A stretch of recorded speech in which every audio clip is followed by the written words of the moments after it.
livestock and wildlife, and the extinction of these in other forms is also found within land use. But Mr. Speaker, the overall goal, what is the overall goal of the National Land Use Policy? The overall goal of the National Land Use Policy ideally is to provide the legal, the administrative, the institutional, and the technological framework for optimal utilization and productivity of land-related resources in a more sustainable and desirable manner at both national, county, and the community level. So this national land policy's goal is, one, to give us the legal framework, is to give us the administrative framework. This session of paper, Mr. Speaker, is coming up with the best benefit of the people, Mr. Speaker. Mr. Speaker, as we all know, our land usually is registered, and once we register land, people will assume ownership, and once you assume ownership of land, at the end of the day, you can do anything you want to on that land. Mr. Speaker, this session of paper is outlining what should be done in the urban areas, what should be done in the rural areas, and once you acquire land, to what limitations you can go to develop or to work on that land, Mr. Speaker. Mr. Speaker, we have destroyed the forest cover, which is being addressed here. We have been using our land for grazing, especially by the pastoralists. We have been using land by over-farming, and at the end of the day, sometimes you find that this land becomes vulnerable to the extent that it cannot benefit the people who are using it, Mr. Speaker. Humans have themselves put themselves in the forefront to destroy the forest cover. They have, when we go and do, let's say, quarrying, or when we go for mineral exploitation, we don't even cover those areas where we do the quarries, where we go at mine minerals, and then we leave the sister holes, all of these other environmental things, Mr. Speaker. And that's why NEMA should also come up and take up this session of paper, put it properly into use, so that at least we can be able to avoid some disasters which we create by ourselves, Mr. Speaker. Mr. Speaker, since the colonial days, our land has been acquired.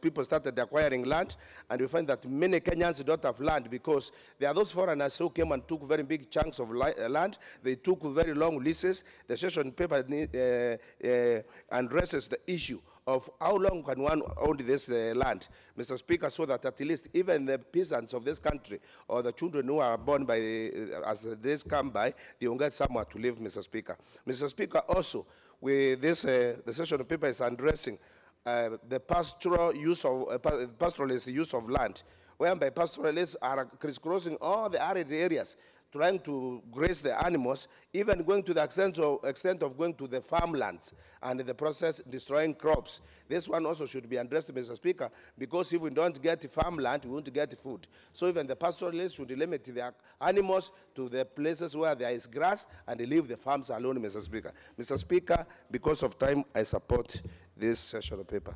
Thank you.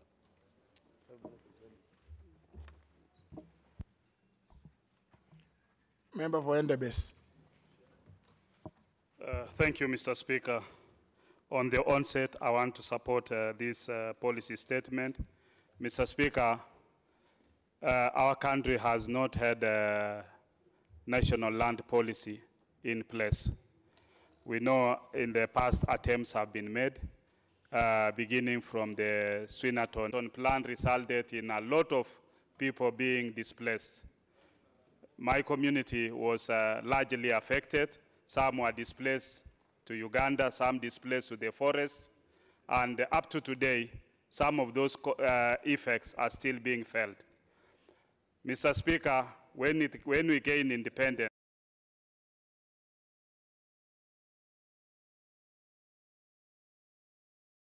had a good land policy, because you remember that during Mr. Jomo Kenyatta and then during President Moi, many people, especially you've had people living within the forest areas, whether the Mau forest whether the Mount Elgon forest, being evicted haphazardly, whereby you'll find that the Ministry of Natural Resources decides that now this farm is a gazetted government forest. They send in security agents, burn houses, damage people's property, and this has largely been a very serious consequence.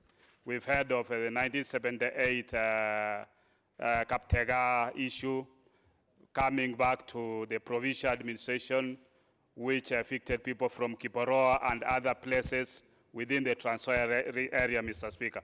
These kind of land policies have not been guided by any policy at all, but it has been more of an administrative, more of a punitive measures. Mr. Speaker, today as we come up with this land policy, this, you know, Kenya, the issue of land is a very emotive issue. It engulfs both economic, social, and cultural issues. And as even we prepare ourselves for the elections of the 2016, and I'm being told Baba is considering coming back to the ballot, which will be very much welcome. Mr. Speaker, these are, people demand, Kenyans want stability. Everybody wants to continue with this day-to-day activity. And being in a continuous election process, even investors to come and invest in the land that is not well guided. And that's why it's a big challenge for this parliament. And we expected our colleagues from the other side to be present in this house so that we can have a vibrant way of debating on this national land policy and look at it on how it will impact on our society, how it is impact on our electorate. But I think they are also, I think they're having their parliamentary meeting, I'm told in Uhuru Park. And we are hoping that out of that parliamentary meeting with the public, they'll also be able to come and proceed so that we are able to adopt this very important policy that will impact on our country. Mr. Speaker, I don't want to add much because this is a very important topic. This is a very important policy, and I think it will be good to give others also an opportunity to contribute to this policy. Thank you, Mr. Speaker. Member from where? Thank you, Mr. Speaker, for giving me this opportunity to contribute to this statement, which I rise to support. Mr. Speaker, I'm quite well versed with the conflicts that we have in this region, and especially in Kenya, and I can state that most of these conflicts are related to land, Mr. Speaker, and so having a policy, a land policy, will address most of the conflicts, may it be human to human or human to wildlife conflicts that have characterized our country for quite some time. It will also address the food insecurity. We are all aware of what happens whenever we have drought in this country, and we have had to turn to our international donors for food.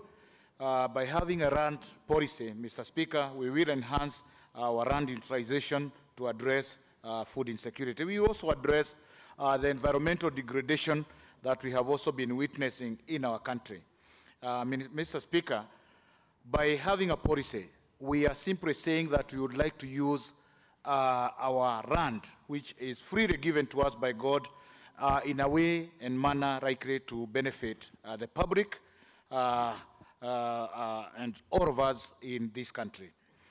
Mr. Speaker, through this policy, we will be able to maximize our land, and in particular, looking at some of the areas in our country that could contribute a lot to the food insecurity in this country. I have in mind, Mr. Speaker, my own constituency that would be almost would be able to provide this country with enough rice, but we are not able to do so because of lack of the necessary infrastructure, including water. We would also be addressing poverty among some of our farmers who for a long time have been working very hard but getting very little due to a lack of focus on their farming. By having this policy, Mr. Speaker, I believe that we will have the necessary infrastructure that will enable the production of our crops to be much cheaper so that our farmers can, at the end of the day, go home smiling like any other business person out there. Mr. Speaker, this land policy will also enable us to come up with ways of ensuring that land tenure is beneficial to some of our landowners. In my own constituency, access facilities such as finances to enable them to do their farming business in a better way. And so this policy, Mr. Speaker, will address some of those areas. Mr. Speaker, having worked as a conflict advisor in this region, I do know that most of our counties, the cross-border counties, Mr. Speaker, are characterized by conflicts that would be addressed by a proper policy that engages our cross-border countries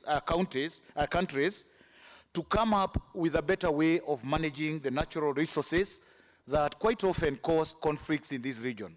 I have in mind a resource like Lake Turkana, for example, where when we have a drought and the lake is shrinking, our cross-border counterparts, the Merides of Ethiopia, would follow that lake and would assume that the border is actually the lake itself, thereby causing conflicts in this region. So I'm hoping that through this policy, we will be able to come up with that partnership, Mr. Speaker, sir. I'm also hoping that through this policy, we will have flood management systems that will link up with other resource management systems like water systems so that all players and stakeholders may come together so that we will be able to reduce on the conflicts that we've been witnessing, such as upstream and lower stream conflicts caused by water. And so, Mr. Speaker, sir, this is one policy that will be beneficial to my people in Mwea. Member for Saku. Thank you very much, Mr. Speaker. Mr. Speaker, I rise to support this sessional paper on land use policy. Mr. Speaker, this is a very important document that actually, when you look at Kenya's independence in 1963, that in 2017, is when we're having in place a national land policy, then it is telling how much has been missed in terms of having a grounding policy, because land is a major important factor of production. We all know. Land prices are not controlled. Nobody determines how much you sell a piece of land, whether it is urban or in the rural areas. Development, whether in the rural areas or urban, everybody puts claim to land. Over the years, I think the only land that has been seen to be fallow, it belongs to nobody. It is the land of the pastoralist in arid and semi-arid lands.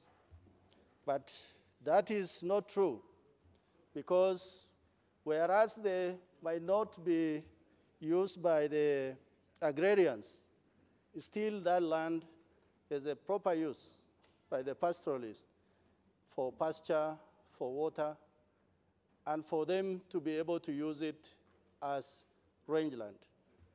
Mr. Speaker, the importance of this policy paper cannot be gainsaid. Particularly, it provides a legal framework to anchor the issues of land policy by the different agencies that have been identified in this sessional paper, the National Land Commission, the National Council for Land, and many others. But importantly, I think those different groups who decide or who are associated with taking decision on land matters must be brought together, must be well coordinated so that the issue of land is not contentious. In the building of SGR, the building of Marsabit-Moyale Highway, the issue of land was so contentious that to a long extent, they interfered with the timeline on which those projects were going to be completed. Mr. Speaker, for that reason, the issue of land policy is important.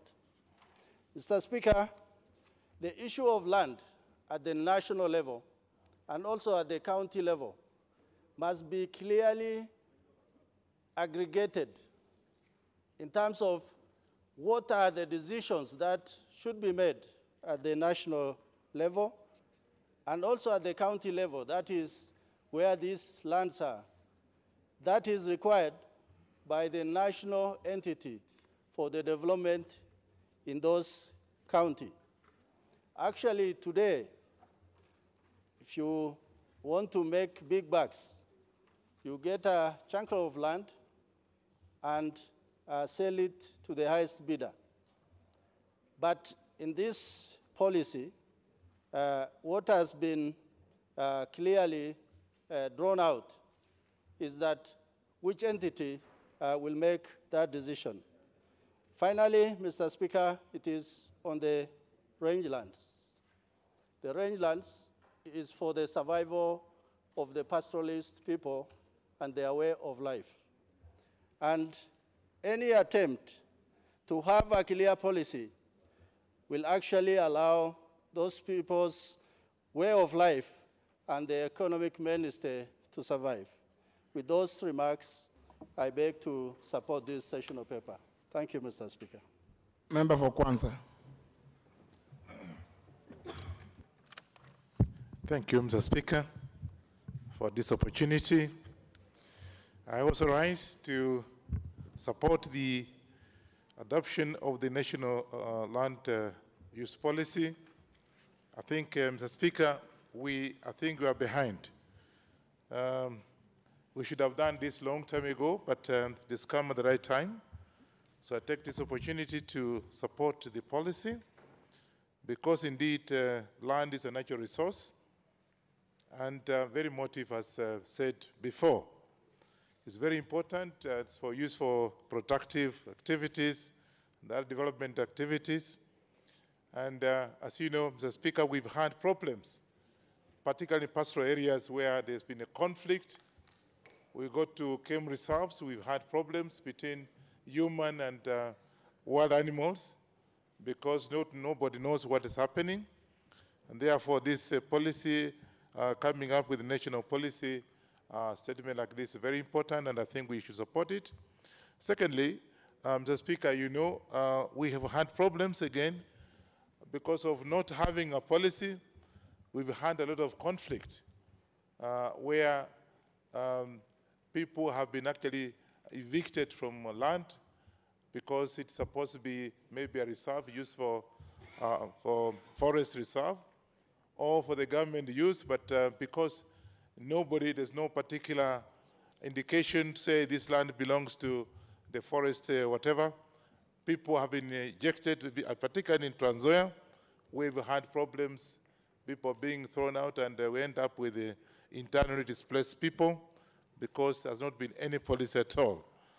The other thing is that we have a problem of any climatic change in this country because we have not used our land properly. Look at the forest cover. This country is on the tropical landscape, but you find that the forest cover in this country has been reducing every day because people are encroaching into forest for other activities, either for agricultural activities or for just to be able to put up a shelter there. So forests have been reducing and we've had problems. We're actually having climatic change because today we don't even know when we'll have rain in this country. I come from a agricultural area and I'm surprised, and I can tell you that now we're having rains, which is supposed to have ended somewhere in August, but still having rains. There's still signs of rains in those areas because things have changed so much. The pollution in this country.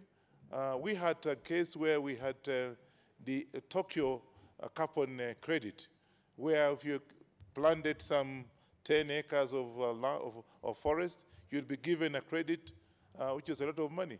We don't have that anymore because of the population that is actually expanding. Although it's long overdue, we should be able to pass it and fast track it so that can be able to make use of the activities properly for prosperity of this country. The other thing is that I want to mention is the reducing the issue with this kind of policy. We'll be able to have land specifically made for agriculture, land specifically made for living, like we had in Tanzania, where we have a village that actually designed for people to stay and have a piece of land where agricultural activities can take place. So I think we should be able to fast track this, and I support Mr. Speaker. Thank you. Member for Tharaka. Thank you, Mr. Speaker, sir. I rise to support the National Land Use Policy, Sessional Paper number 1 of 2017, a policy that should have been brought into force much earlier than now, but since it is before the House, it is our duty to pass the same for speedy implementation.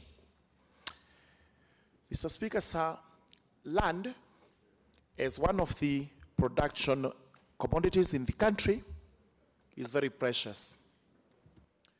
Every Kenyan desires to own a piece of land, and once that is realized, every Kenyan wants to make use of that land. It is therefore vitally important that this policy, after being passed by this House, is implemented and Kenyans are able to reap the fruits of the policy.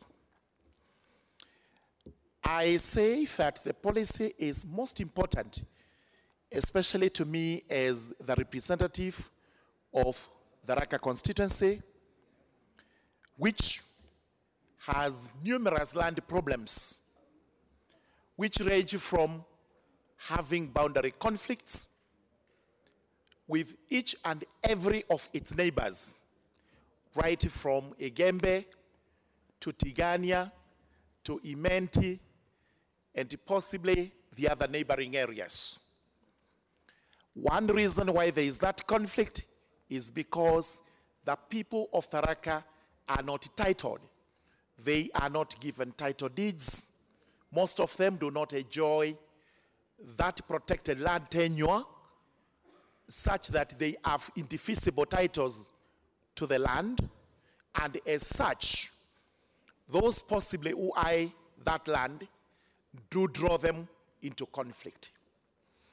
Once this policy is put into enforcement, it would be my prayer that effort is directed towards my constituency so that all those who do not hold the titles are given titles, especially those who inhabit the boundary areas of the Raka constituency, so that the conflict, which is usually given as boundary conflicts, is brought to an end and the people are able to live peacefully.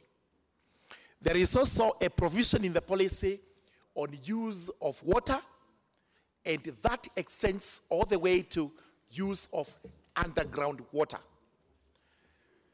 it is common knowledge.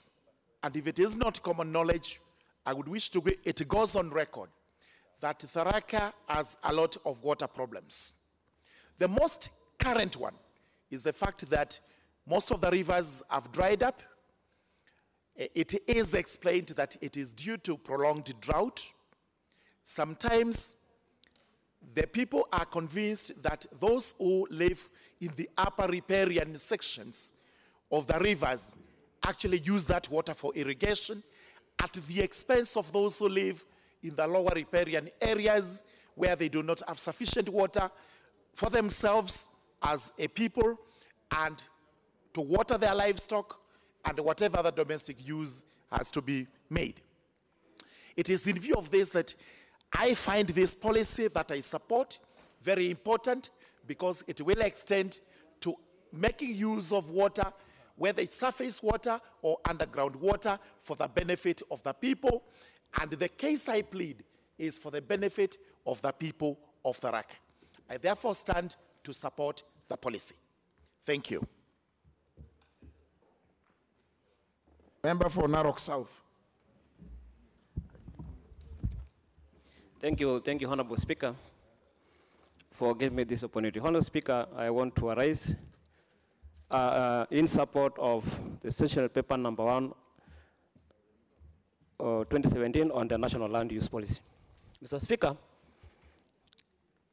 it is indeed good to start by saying that, Mr. Speaker, in economics, we normally say land is a critical resource in terms of production, Mr. Speaker. And therefore, Mr. Speaker, it is truly important to say that this particular policy is long overdue, as my colleagues are actually saying so. And Mr. Speaker, I believe that this particular policy will solve quite a number of fundamental issues in this country. Mr. Speaker, the population of this country is increasing. Mr. Speaker, the census of 1999, Mr. Speaker, the population of this country was around 33 million, while in 2009 it was 38 million, Mr. Speaker, and the projection for 2019, Mr. Speaker, is 48 million. And thus, it indeed affects land in terms of land use, Mr. Speaker, and so forth. Mr. Speaker, I want to say that having gone through this particular session paper, I realize that, Mr. Speaker, for some of us who are coming from pastoral areas, it will solve a number of issues, Mr. Speaker.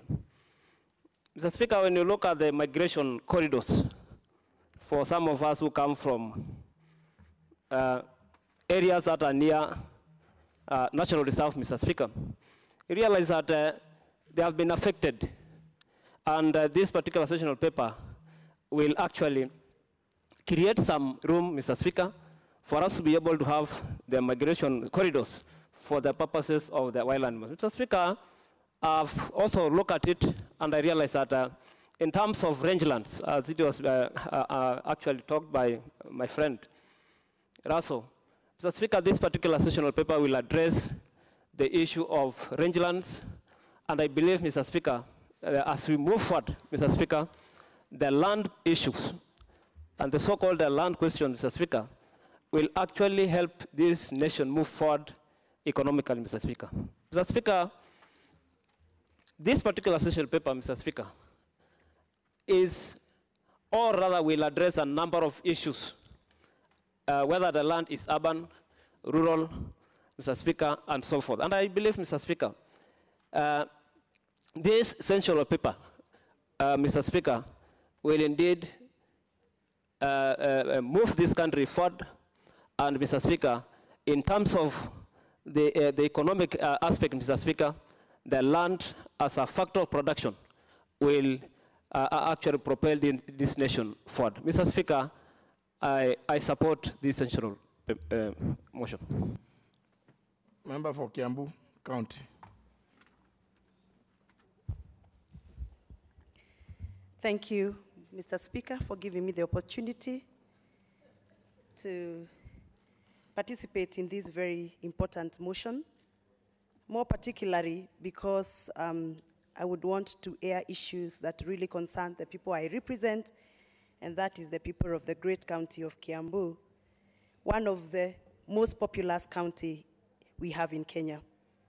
Noting that this land policy is going to be the benchmark for a lot of activities that are happening in our country, it cannot come at a better time than this, when our population is gradually swelling. It is good for me to note that these are people who largely depend on other areas of this republic when it comes to provision of food, and therefore it is important for us to harmonize.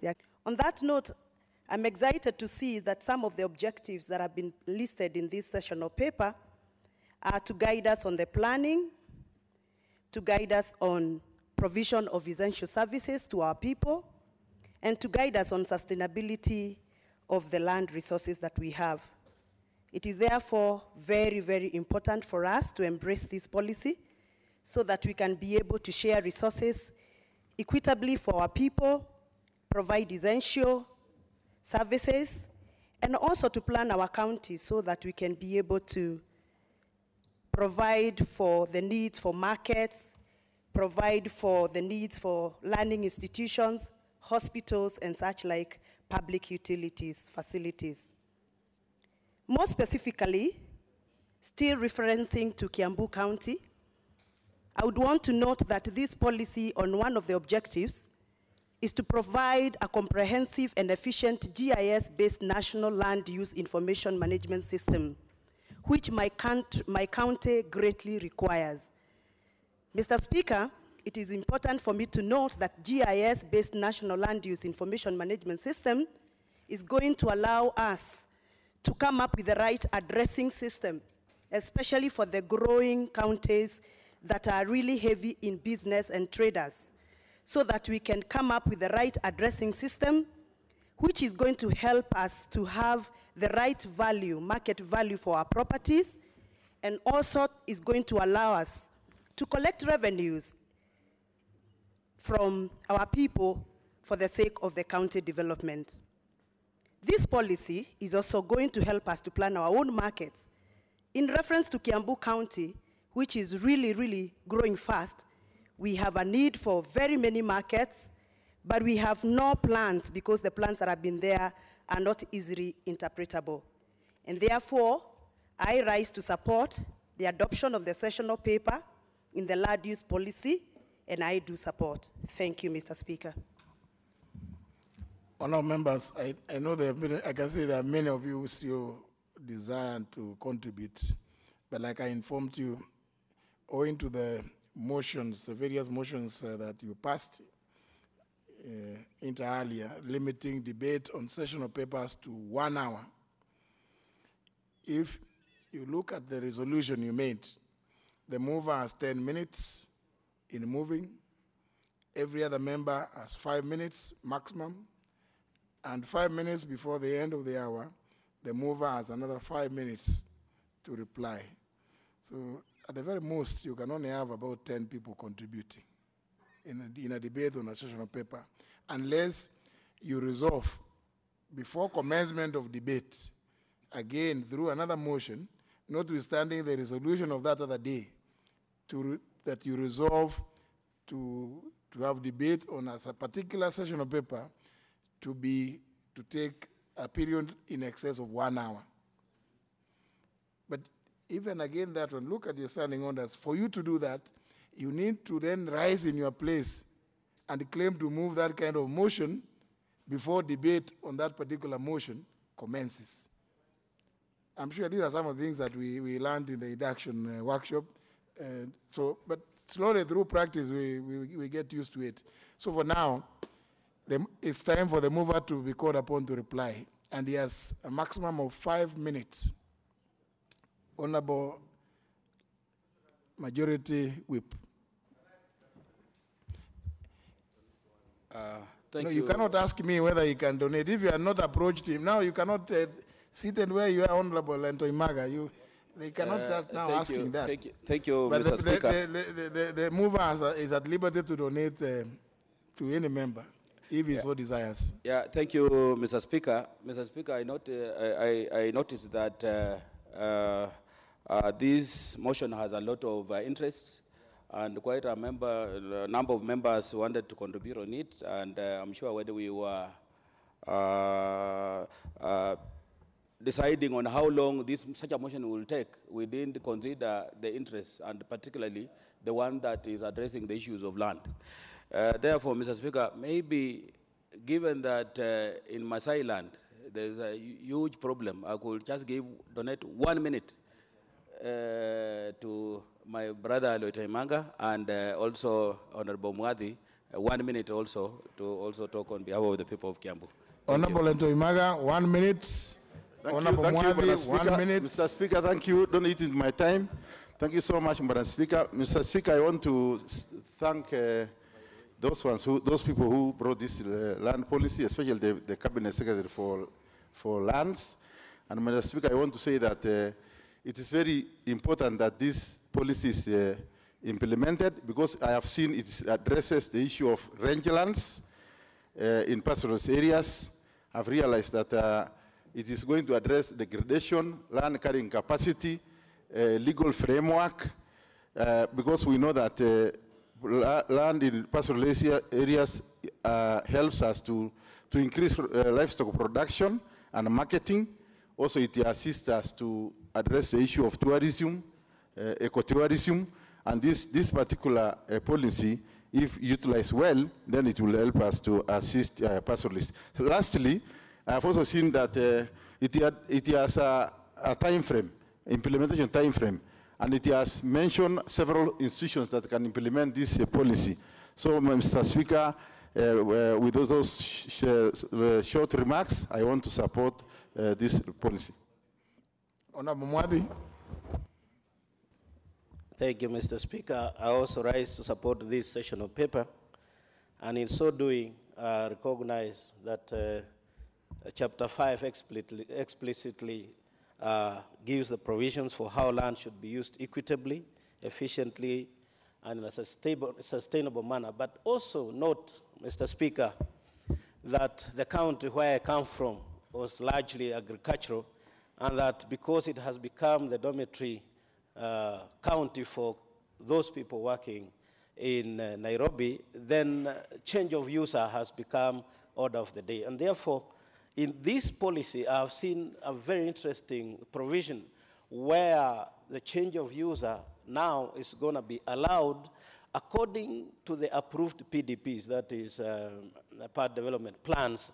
And therefore, this then should inform the counties that are developing and which are at risk of urban sprawl from Nairobi to be able to use this policy to develop laws that are going to guard the use of land in the developing world. So, Mr. Speaker, I support and fully give my weight to this policy paper.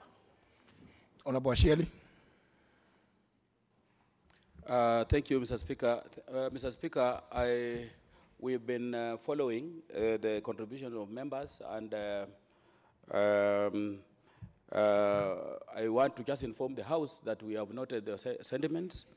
Mr. Speaker, it is very, very clear that the issues of land are very emotive, and we will make sure that this time, especially while looking at the committee members of the Lands Committee, the committee. And looking at the list of the members of 12th Parliament, I note that majority of them who are in that committee are not in this House. So even as you join that committee, you know it has a lot of work. I don't see Honorable Gitonga Murugara is here. His immediate predecessor was the chair of that committee. You can see Honorable Sunkuya, the vice chair of that committee. You replaced him.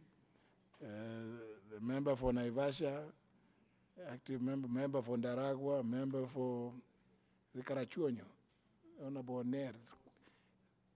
Quite a number of the member for Funyula who wanted to become something in Busia. So it's a fairly busy committee. That's not to say that anybody is being scared not to serve in that committee, please offer yourselves to serve in it. You'll be doing service to the country. But it is one of the committees that receives the highest number of petitions, just like the Honorable Asheli has said, because the issues to do with land are so emotive in the country. There are always so many matters that need to be resolved. And since, if you look at Article 95, it is you who are supposed to debate and resolve matters of concern to the people, then you have no option but to deal with the issues that will come touching on land. Honourable members, for lack of an alternative, since it is a resolution of the House, I now have to put the question, which is that this House adopts Sessional Paper number 1 of 2017 on the National Land Use Policy, laid on the table of the House on Wednesday, October 11th, 2017. Will as many as that opinion say aye? Aye. As many as the contrary opinion say nay? The ayes have it. Next on that. But I will implore every member, please, to get a copy of that policy paper. It doesn't appear like many of you have it or have looked at it, but it's important because you will be dealing with a number of issues that may be contained therein. Next on that.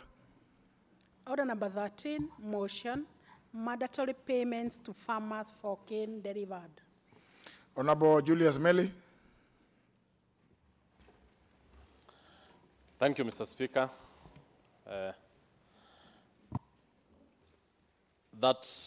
Aware that the apathy in sugar farming due to unfavorable weather patterns and poor payment programs by sugar millers to farmers has resulted in a worrying drop in cane production and thus a drop in sugar production, noting that millers have for years frustrated farmers through delays in payment of cane delivered, concerned that these late payments have caused sugar cane farmers untold suffering and frustrations and made them to incur huge losses resulting from interests on loans advanced to them during cane farming to purchase fertilizers and other farm inputs.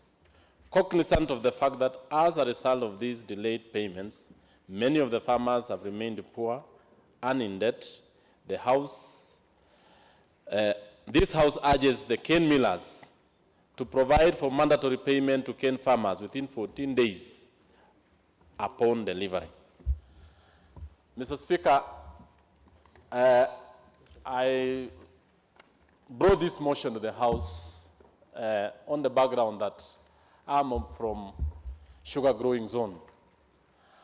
And sugarcane farming in this country supports almost over 10 million people in the Rift Valley, in Western, in Nyanza, and parts of the coast. But these people have gone through untold suffering because, one, they are very diligent farmers. They invest their money in their farms. They wait for 18 months. They harvest diligently. A number of them, especially in my constituency, are very diligent. They even invest their savings. They take it to the miller. But you realize that the miller will do the crushing, he'll mill it, get the milled white sugar, but fail to pay the farmer even when this miller has sold. There are no sugar in store. If you go a number of factories across the country, get it from Mumias, get it from Chemelil, get it from Moroni, and across the country. Right now we have sugar shortage, yet the miller is not able to pay. Mr. Speaker, you'll realize that Kenya, over the years, has been a very good producer of cane, of sugar. But now we are becoming a net importer. We are totally importing cane. And I saw the other day the National Treasury issued a circular that asking the millers to import. Yet a few minutes ago we discussed the National Land Use Policy. The paper in itself is very scholarly, is very good. We have very fertile farmlands across this country. But the farmers are frustrated. The farmers are not paid. Each and every time, the miller needs to be supported. And I'm asking this house, who are representatives of the people? And as the members of parliament from that particular region, that we make sure that the miller is supposed to pay the farmer on time. Upon delivery, if you go to the tea growing factories, you deliver, and on the 5th or the 6th day, the farmer is paid. In my constituency, which is almost 90% sugarcane, you realize that farmers are going for up to 2 years. The miller has paid, the miller has sold the cane, and to make matters worse, currently, the new millers from the private companies have joined the queue. Even if they have sold all the milled white sugar, they don't want to pay. The farmer, most of the farmers went for loans, AFC, some from bank, some from microfinances, to finance their farming activities, to pay for fertilizer, to till the farm, to prepare the crop. Banks now are selling people's property. They are selling land. Because farmers had already mortgaged this. AFC are coming on the neck of the farmers, telling them you must pay. So, in fact, we have a responsibility as representatives of the people that we need to do something. The Jubilee government has tried.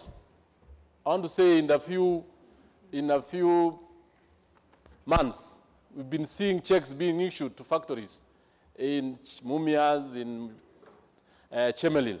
But that is not going to be enough. We need to be strict and make the production of cane to be profitable. This is a country which we need to support. A number of people, especially from where I come from, are dependent on Chemelil, Moroni, and Miwani. A number of people are now unemployed. They have not been paid their salaries for the last 6 or 7 months. They are not able to pay school fees. They are not able to, even a form of slavery. I would say so. And maybe I'll use that word because farmers now, we give the millers the cane, and the miller will decide when to pay. Even when he has sold the milled white sugar. I've seen also a number of young men have resorted to crime. Cattle rustling. You come to a region, is now coming up again, yet it was no longer there because many people had become settled farmers. So you'll realize that in the region of Nandi, Tinderet, Wasingishu, parts of Soin Sigawet, you'll realize that we have a serious problem. And as I'm asking this house to solve that, we tell the millers to make sure that we pay the farmers on time. I want to point out that even a number of our shopping centers, I've seen a number of shopping centers have completely collapsed. You'll go to that particular region, Mr. Speaker, and you'll realize that farmers in all those areas are even not able to purchase normal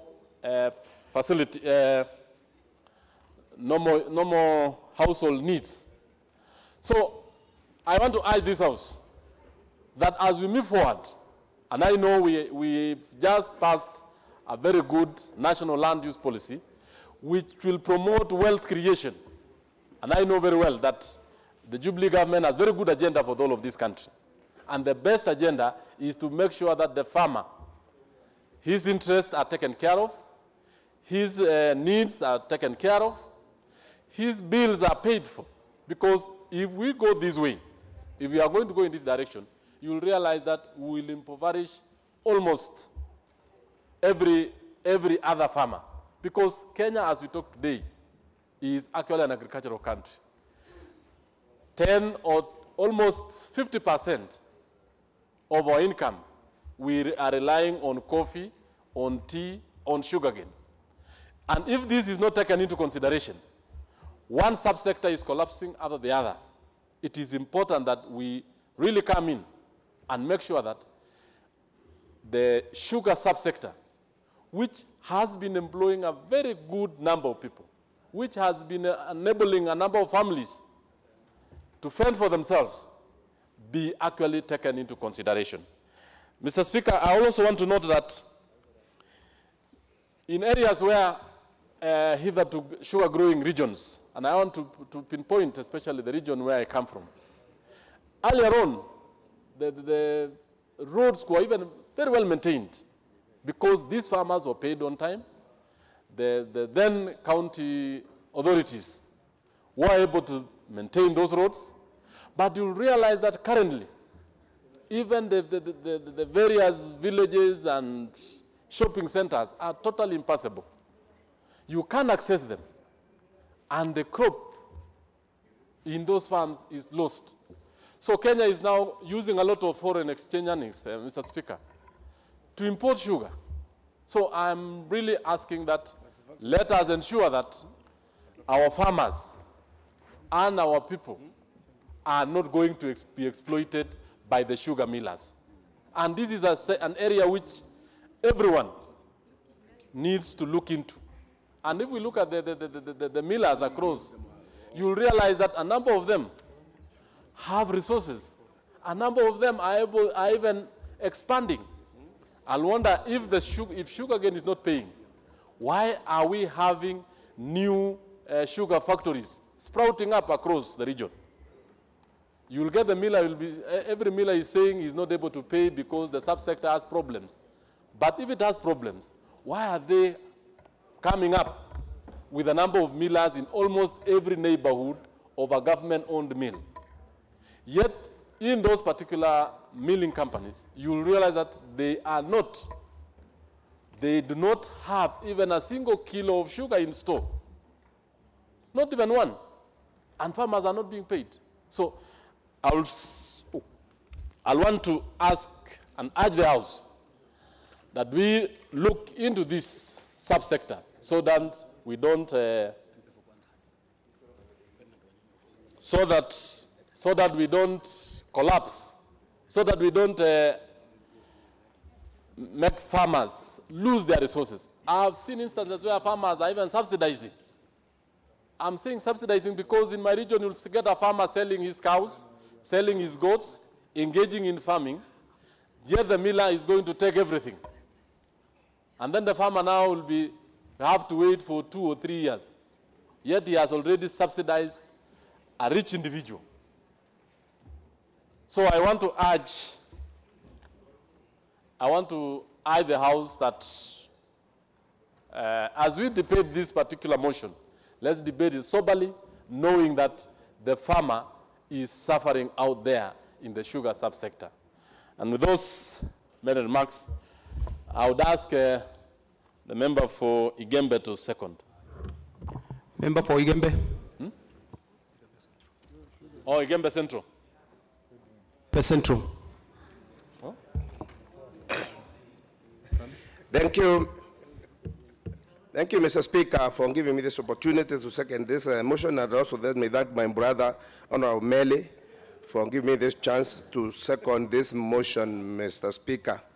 On the onset, Mr. Speaker, let me congratulate you on your appointment in the chairman's panel, and I believe today is your first day, and I wish you all the best in your current appointment. Mr. Speaker, having said that, I can see my colleagues, especially from the sugar region, are wondering why Mira Man has been told to do this. But I strongly believe this is naturally, this is a house of rules, and we are members of this house.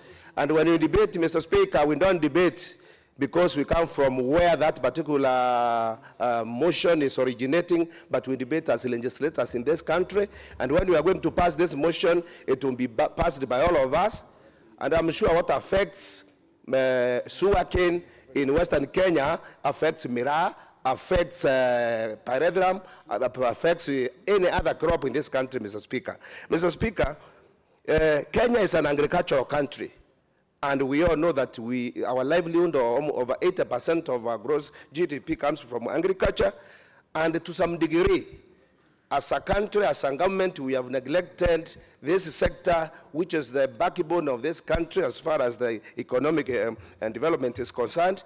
and the more so the sugarcane crop, which farmers toil day and night in very adverse conditions, and somebody somewhere who has got a mill or a machine carries that sugarcane to his factory, mills the sugar, sells the sugar, which is never enough in this country, and pockets the money, and the farmer is left there waiting for payments, Mr. Speaker. That is very unfair and is quite illegal. The government should intervene. And I supported the motion and my colleagues in the intervention that if you take sugarcane, for heaven's sake, and you have produced the sugar and you have sold it, why don't you pay the person who toiled day and night to produce that sugarcane? That is how we are killing our cash crops, Mr. Speaker. We killed the pyrethrum crop because of non-payments, and not that the farmers don't deliver to the millers or to the people who and the like others, Mr. Speaker. Mr. Speaker, even in the tea industry, you find some farmers almost abandoning their farms because the implements, the inputs which are put there are more than what is reaped. And at the end of the day, middlemen and those factory owners and those big companies, they end up getting the over 200 or 300% profit, leaving the farmers with nothing, Mr. Speaker. Mr. Speaker, it is the high time a policy is put in place, especially by the Minister of Agriculture, to make sure that, and if we put it in law, in the Crops Act, that if you go and take somebody's crop from a shamba, especially sugarcane and the others, then you have an obligation to pay immediately after production and maybe before even you sell. And the more so, it becomes absurd in this country when we are the cane farmers are not paid, whereas we know very well sugar is not enough in Kenya. We're even importing from Brazil, Mr. Speaker. If it is our cost of production which is wanting, let's get experts. Because I wonder, how can sugar from all the way from Brazil across the the Atlantic Ocean up to Kenya cost less than sugar which is manufactured in Mumias or Muhoroni? It means we have put the wrong mechanisms. Our production costs are more than what we can use to sell. If not that, then those people who are managing those institutions, they themselves are reaping the farmers of their sweat, and these are the ones who need to be punished. They should be called upon to pay, and they pay in arrears, and even in interests. You find people have their machinery collected by banks. Others are unable to pay their bank loans because of the high interest rates. And somebody is waiting for another season to come for the same crop, Mr. Speaker. Mr. Speaker, that is illegal and that is wrong. If it is the production cost, Mr. Speaker, then the government should supplement or put a fixed cost of how much should a ton of sugar can come from the shamba, and therefore before the farmer comes to, the miller comes to collect, you are aware already how much you owe the farmer.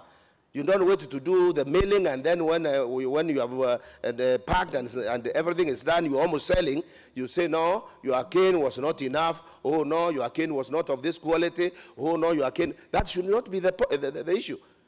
Come to the shamba, buy the cane as it is, and go and sell. We used to have pyrethrum in this country.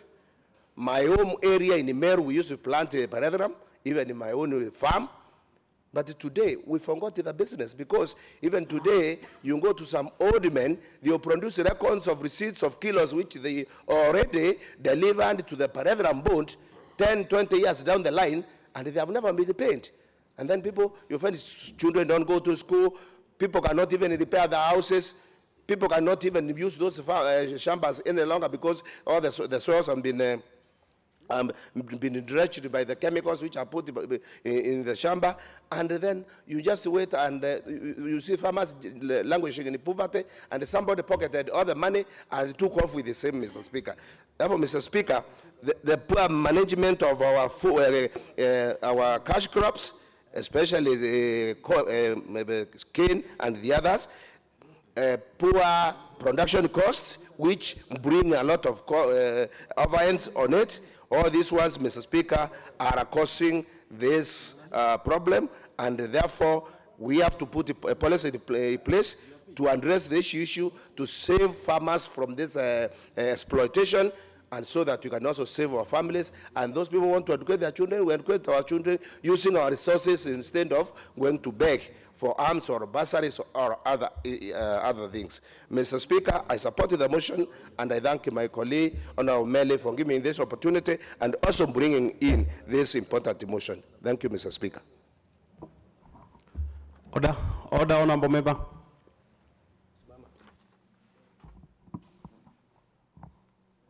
Order, Honorable Member.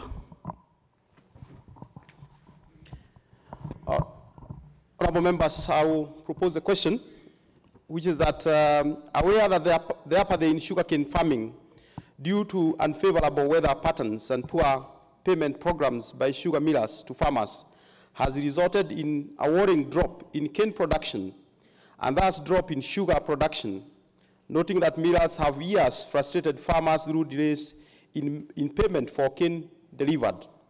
Concerned that these late payments have caused sugar farmers untold suffering and frustrations that made them incur huge losses resulting from interest on loans advanced to them during cane farming to purchase fertilizers and other farm inputs.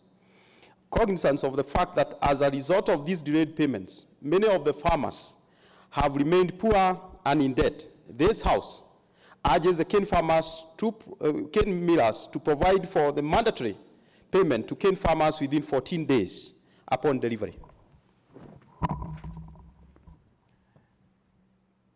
Member for Lamu.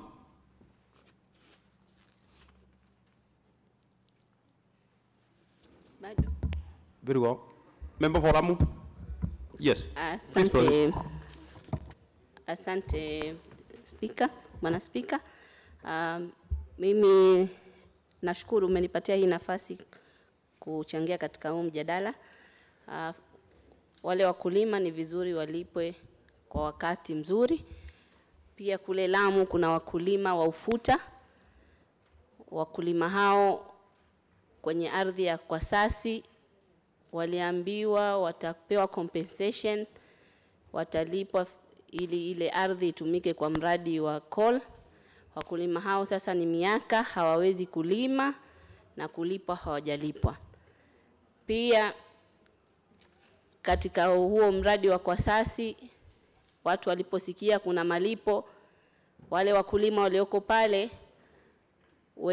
mtu pengine amekuwa pale kwa miaka mingi ana ardhi eka 10, sahihi katika compensation ya katika hiyo malipo anaona kuwa ana eka 1.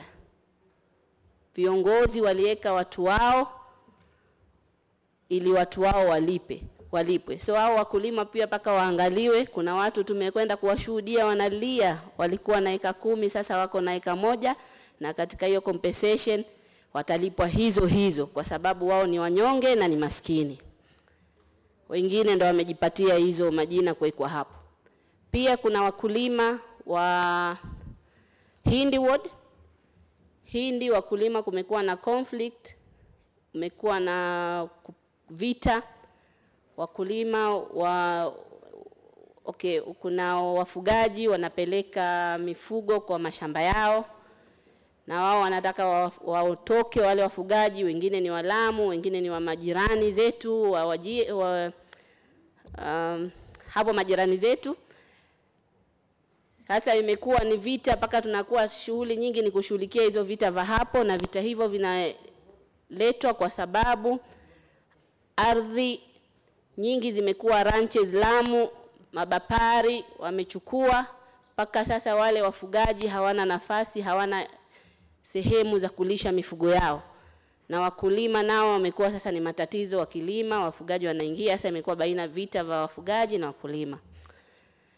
Pia kuna wafugaji Mpeketoni ambao ni wafugaji wa watermelon. Watermelon saa nyingine pale zinakuwa nyingi. Naomba pia wakulima hawa waangaliwe kwa sababu huwa ni hasara, saa nyingine hawapati hata kulipa ile deni lao kwa sababu zinakuwa nyingi mpaka hazina soko. Lamu sana kuna matatizo, ni ukulima, siwezi kosa kutaja mambo ya ardhi. Lamu tatizo kubwa ni ardhi, wakulima wanalima, pengine hawajapimiwa. Najua serikali ya Jubilee imejaribu, lakini sana imepima nyumba za wakazi wa Lamu. Nataka sasa iingiliwe, na najua hapa tumepitisha hii policy ya land, iingiliwe, wapimiwe mashamba, ndio wale land grabbers wanachukua ranches wasipate hiyo nafasi. Maana Lamu kuna watu wanaishi miaka mingi kwa vile ni wanyonge mara. Sankok.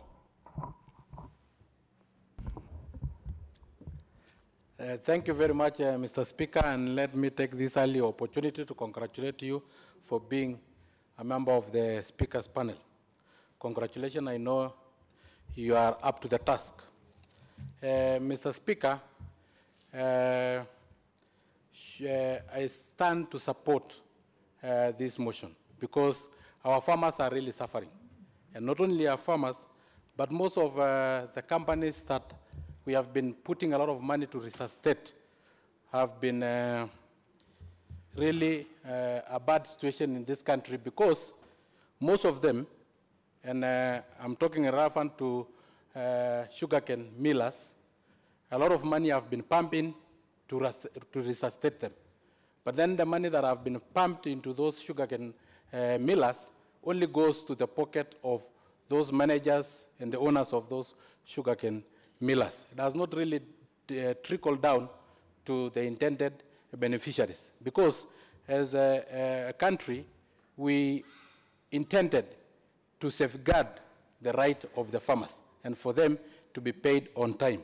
So for me, when it is an issue of payment, in fact, when we talk of 14 days, within 14 days, why don't we just say it is cash on delivery? So that if they go and pick the sugarcane, they buy from the farm, pay the farmer, so that the farmer can go on with their own daily businesses. If it is an issue of measuring, the measurement, we can, as a house, now give the unit of measurements. Because some of this technology of nowadays having even those measuring equipments for the farm. Because we have a lot of farming activities that are going on in our country.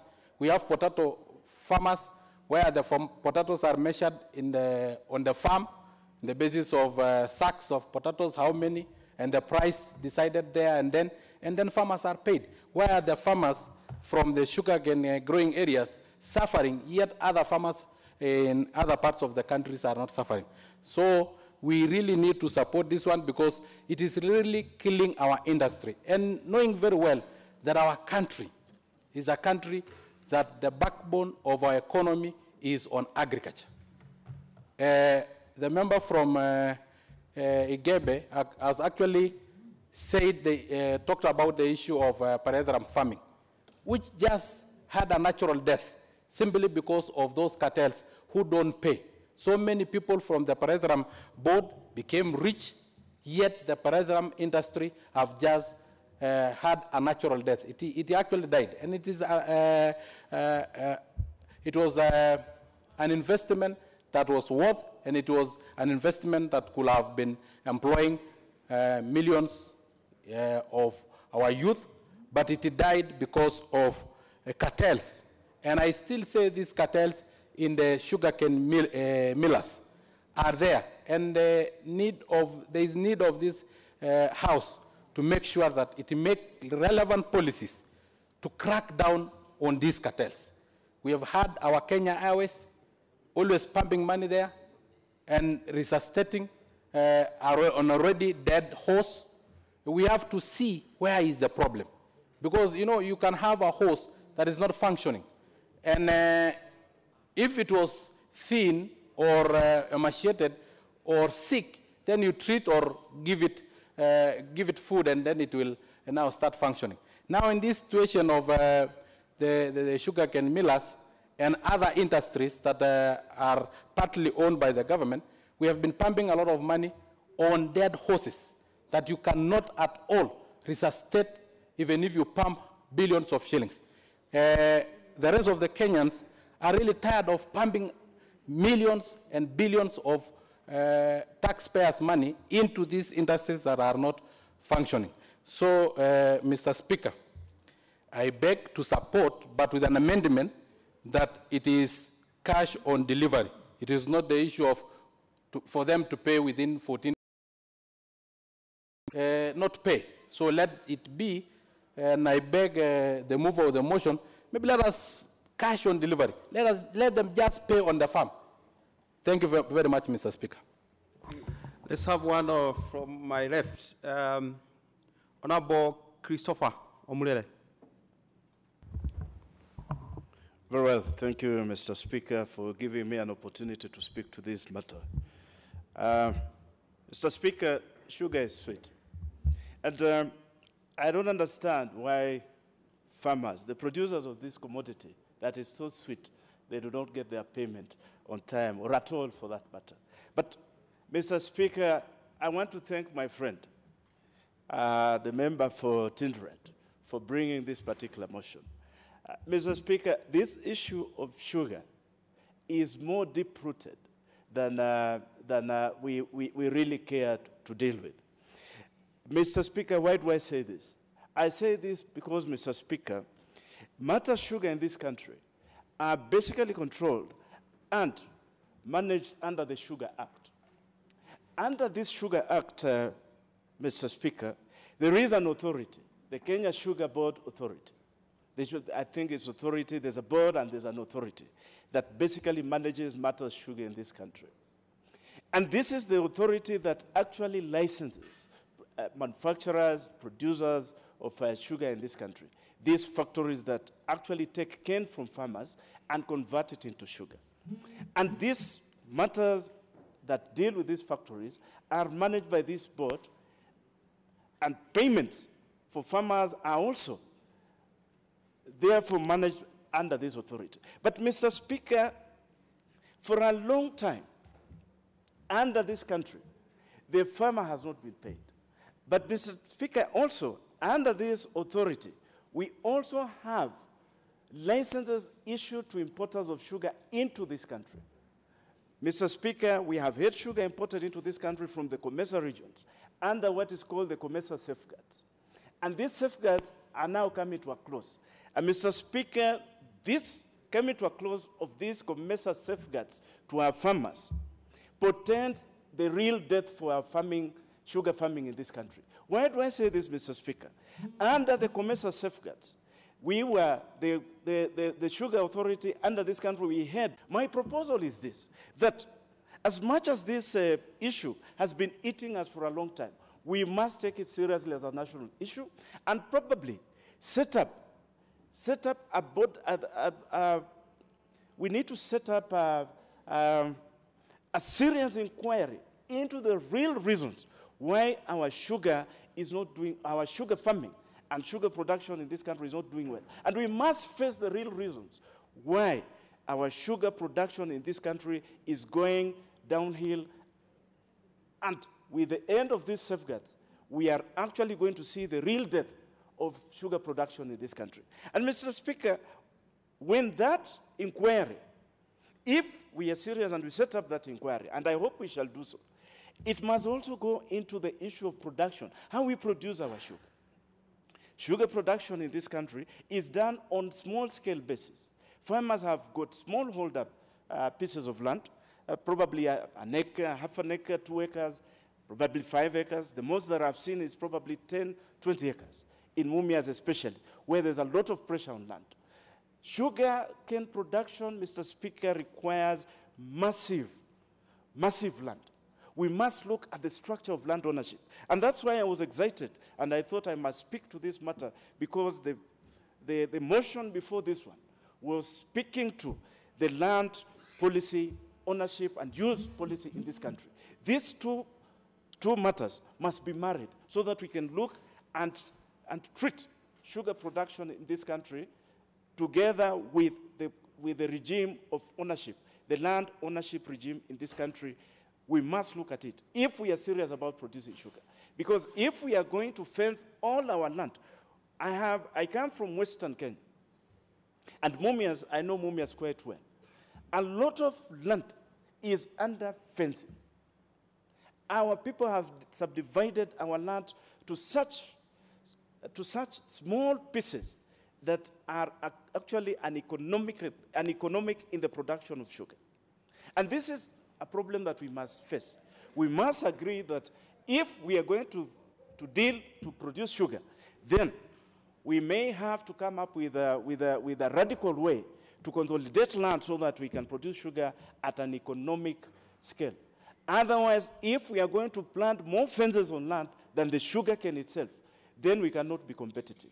I have been very passionate about this matter, sugar, because the farmers in Western Kenya, this has been the cash crop for the people of Western Kenya. But today, the farmers have not been paid for years. And when the little money that arrives to sort out a few things, a lot of that money ends up again in the hands of middlemen.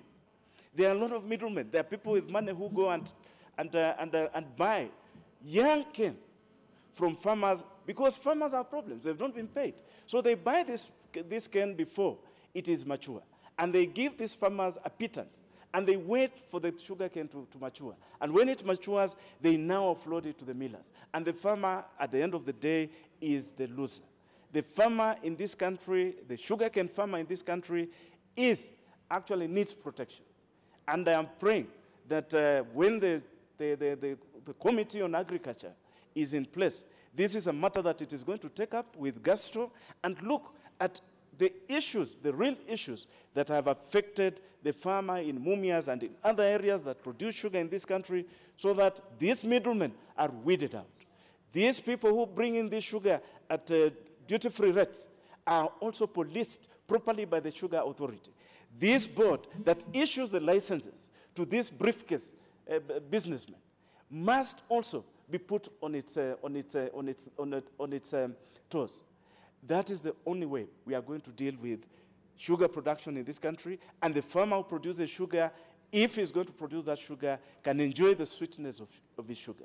I therefore support and thank you, the member for Tintred, for bringing this particular motion. Thank you, Speaker, for giving me an opportunity. Member for Bumula.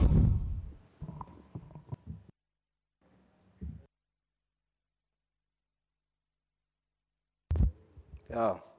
Thank you, Mr. Speaker, for giving me this chance. Pleased to support my friend and my neighbor to have brought up this important motion before the floor of the House. As my colleague has just mentioned, a farmer in this, sugarcane farmer in this country, I'm actually surprised looking at the task force that was set up through this House about 10 years ago. Some recommendations were made. And one of the recommendations was actually about the payment within the 14 days that you've just suggested. But my proposal could have been, I have no problem if payment is not met within 14 days. But what we need to do is this same farmer, at times he makes borrowing with an interest, because there is always an interest the farmers pay whenever they make a borrowing from the bank or AFC, as you said. We would suggest from this House that if such a payment is delayed, we introduce a certain percentage, that farmers are given the percentage for the delay. So the more the millers delay to pay our farmers, they actually have to pay with an interest. That way people will become at least more responsible. When you look at these people importing today sugarcane, Mr. Speaker, you realize that actually it's deliberate, because a farmer is actually a major link in the supply, in the sugarcane unit, sugar supply unit. And if a farmer has been delayed or deliberate delay of payment or underpaid, because some of them actually are underpaid, they talk of subsidized fertilizer or input, farm input, which they receive, but eventually they are forced even to pay the company instead of them getting a profit. And once they are delayed to do their planting, you realize that now these people take advantage of importing sugar in the country because it's a deliberate delay. Yes, the government has done its bit, like in Zoya Sugarcane factory. They did at least a wave the other day. They paid some farmers the other day. But you realize that majority of them, they are still in debts.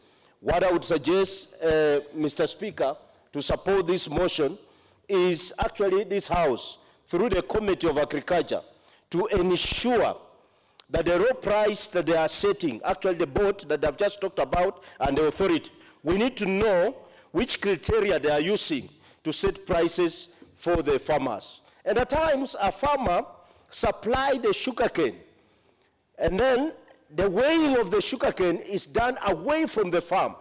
Even the farmer himself, at times, he may not witness. We need to know the criteria that has been put in place so that the farmer witnesses exactly his hard work. Let me tell you, Mr. Speaker, if there is somebody who suffers a lot, is a sugarcane farmer.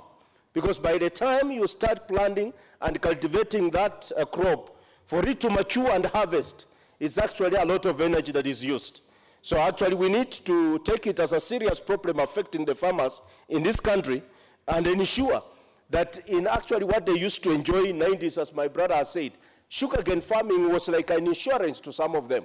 When they planted sugarcane, even on a half an acre or an acre, they knew they're going to get a harvest. But today you look at them, they're very desperate, and that is why even today you go at home, you will find farmers.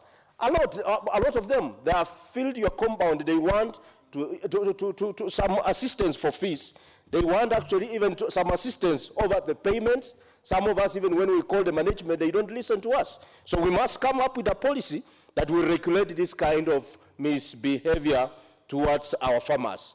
I stand to support my colleague that we need to move with speed and salvage the sugarcane farmers. Thank you, Mr. Speaker.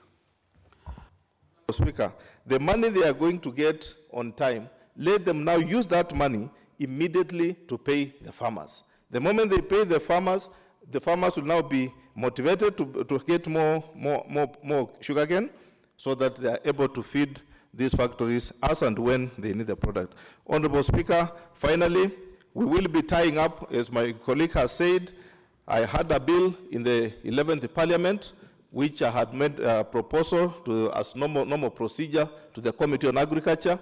I'll be seeking to revive and enjoin what the Honorable Mele has done today and invite all my colleagues to put in, make sure they make an input, including the Honorable Ashali and any other colleague who is interested to enrich the bill. We jointly bring it together and make a good debate out of it and make it as a rule to enable us regulate the sugar sector in Kenya. Thank you, Honorable Speaker. Member for Narok West. Thank you, Mr. Speaker, sir, for giving me this opportunity to contribute in this August House. I want also to make as my immediate speech. And first and foremost, I want to thank the people of Narok West, the home of the 7th World Wanta, the Masai Mara, for bringing me to this house. I want to promise them that I'm up to the task. Mr. Speaker, sir, I equally want to congratulate you for being nominated to the Speaker's panel. I know you are equally up to the task. Mr. Speaker, contributing to the motion,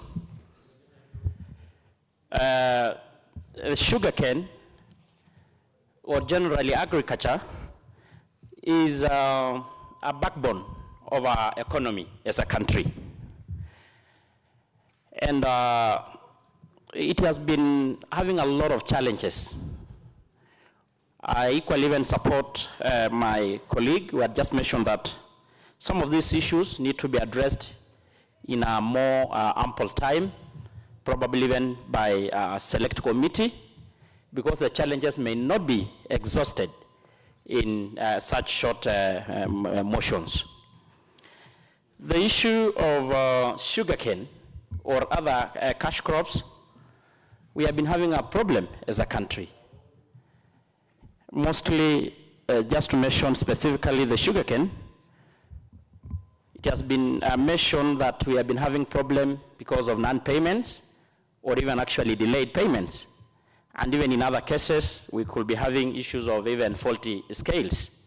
So the farmers have been oppressed, and of course has been able to demoralize them.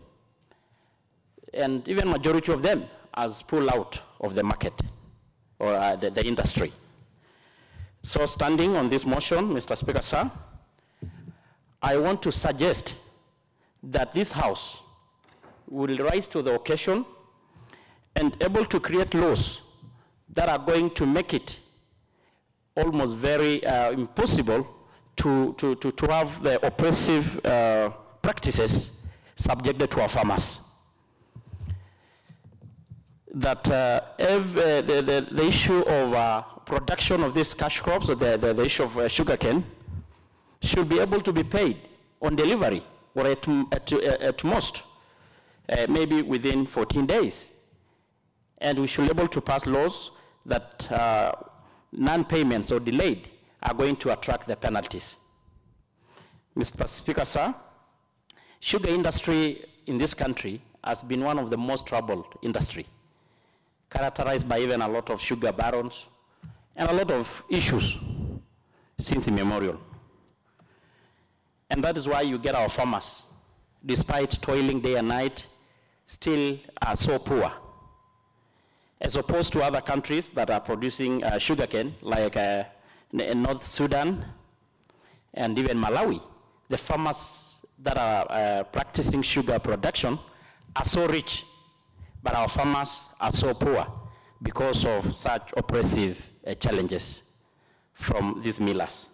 So I want to suggest that we are going to pass laws to ensure that our farmers are promptly paid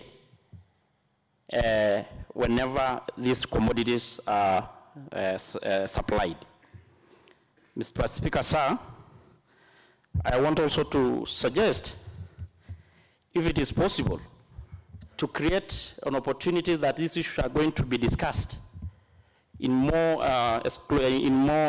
broad manner, that we form a task force or we subject this motion to a committee so that a lot of issues are going to be addressed and tackled. Mr. Speaker, sir, you know, even in the country that I come from, it is a new venture that our farmers in part of this country, in my county, Transmara, are venturing into. So it is going to be very unfortunate if they are going to run into losses. It's going to discourage them and probably lead them to dropping the practice altogether. In these few remarks, I want to support the motion that we pass in this House laws and regulations that are going to make it our farmers reap their benefits. Thank you, Mr. Speaker, sir. Member for Manyata.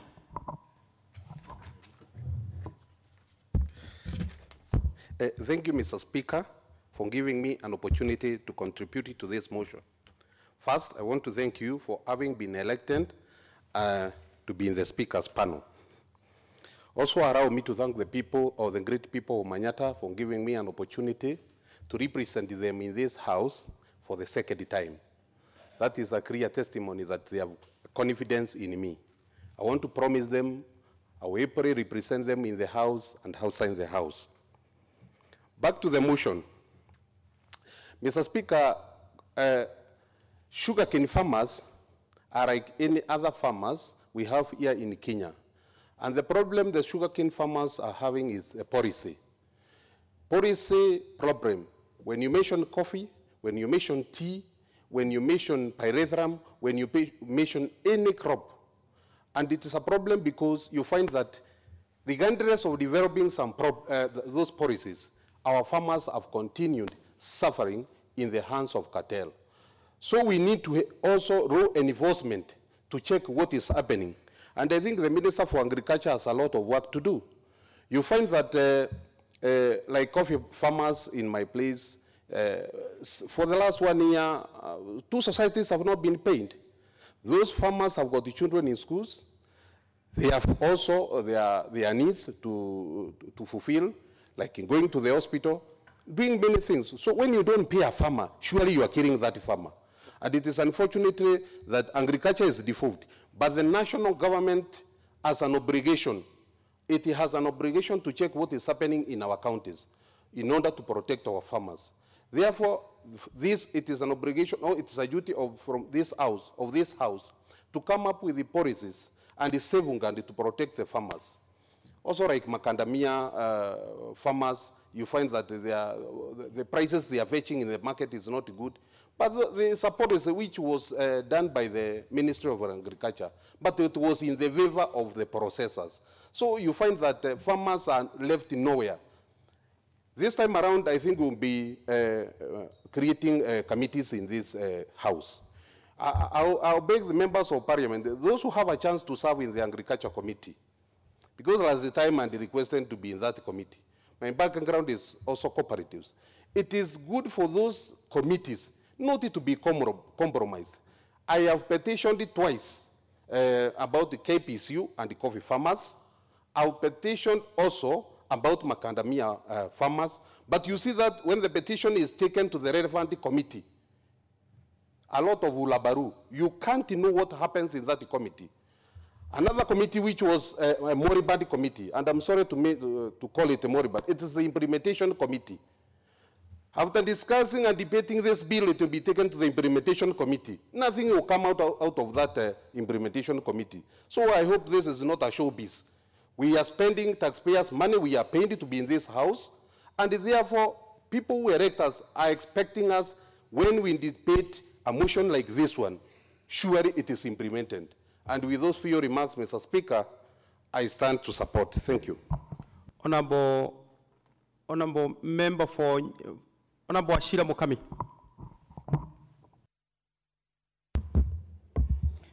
Thank you, Mr. Speaker, for giving me this chance, and congratulations for your new task. Allow me to give my maiden speech. I want to thank God and Nyeri people for believing in me and standing with me throughout my campaigns. For the period of 5 years that I will serve them in this honorable house, I wish to assure them that I will keep my promise as articulated in my manifesto. Back to the motion. As we all know, Mr. Speaker, agriculture is the backbone of our economy, and most people rely on agriculture to sustain their livelihood. From the cane farmers in Mumias to the coffee farmers in Nyeri, they have continued to incur huge losses and led a desperate thrive due to delayed payment of their farm produce from their cooperatives, millers, and at times end up in the hands of middlemen who cripples their efforts. Mr. Speaker, at times, we see sugar being imported, yet Kenya is one major source of the produce, but the farmers have diverted their efforts to other areas due to poor and delayed payment. It's high time that this House comes with a law that enhances all farmers, irrespective of whether it's coffee, sugar, wheat, cotton, and maize, be paid within 14 days or earlier after delivery. Delayed payments have resulted in low production due to lack of funds to purchase farm inputs. The farmers are living in poverty due to the huge losses incurred from interest accrued from advances loans to sustain their families. Mr. Speaker, to boost farming in our country and help the farmers sustain their families, I urge the House to support this motion for the poor farmer in Uasin Gishu, Nyamira, and Meru. Mr. Speaker, I beg to support the motion. Member for Ramu East.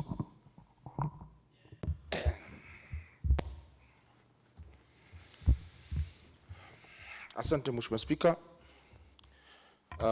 Mheshimiwa Spika, kwanza kabisa nataka nichukue fursa hii kumshukuru Mwenyezi Mungu ambaye ndiye aliyeniwezesha kurudi tena katika bunge hili la 12.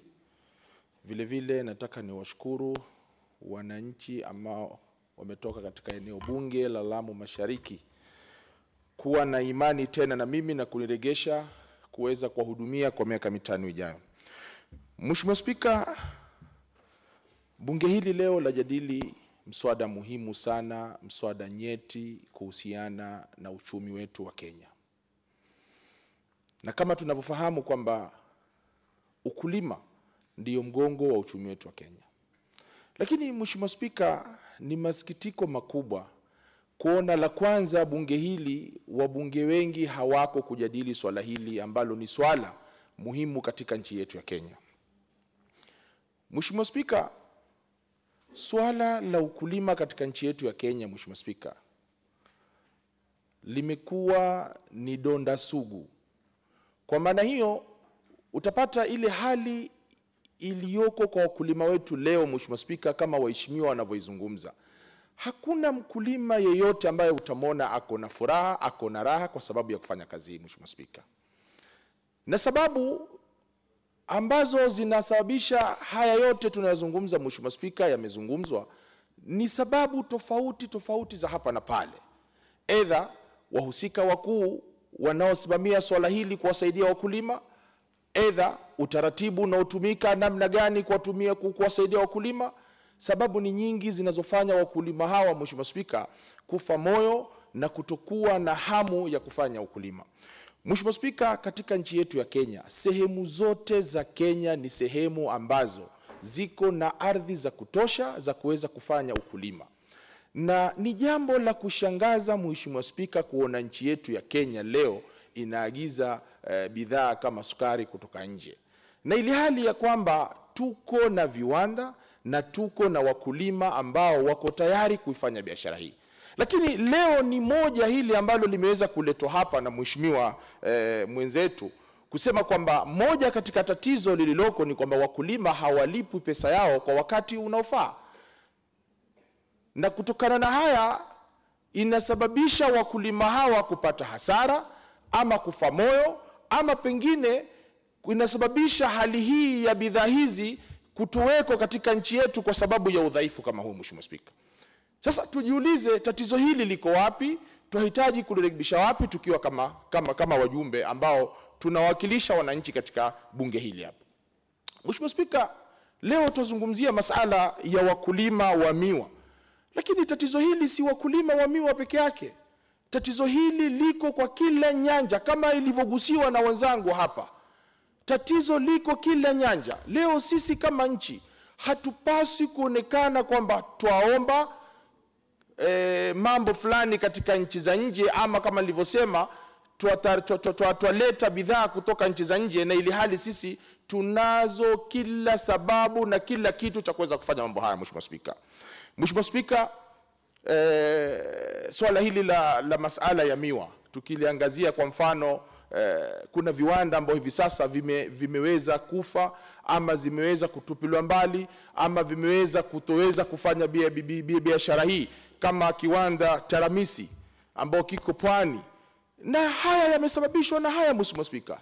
Na hakuna sababu hata moja ya viwanda hizi kufungwa, na ili hali kwamba ikiwa nchi hii itasimama na ithamini ukulima, sioni sababu ya matatizo kama haya, Mheshimiwa. Sioni sababu leo serikali iwe itasimama kutumia pesa zake kwa sababu ya kununua vyakula kwenda kupeana watu katika sehemu kame na kadhalika.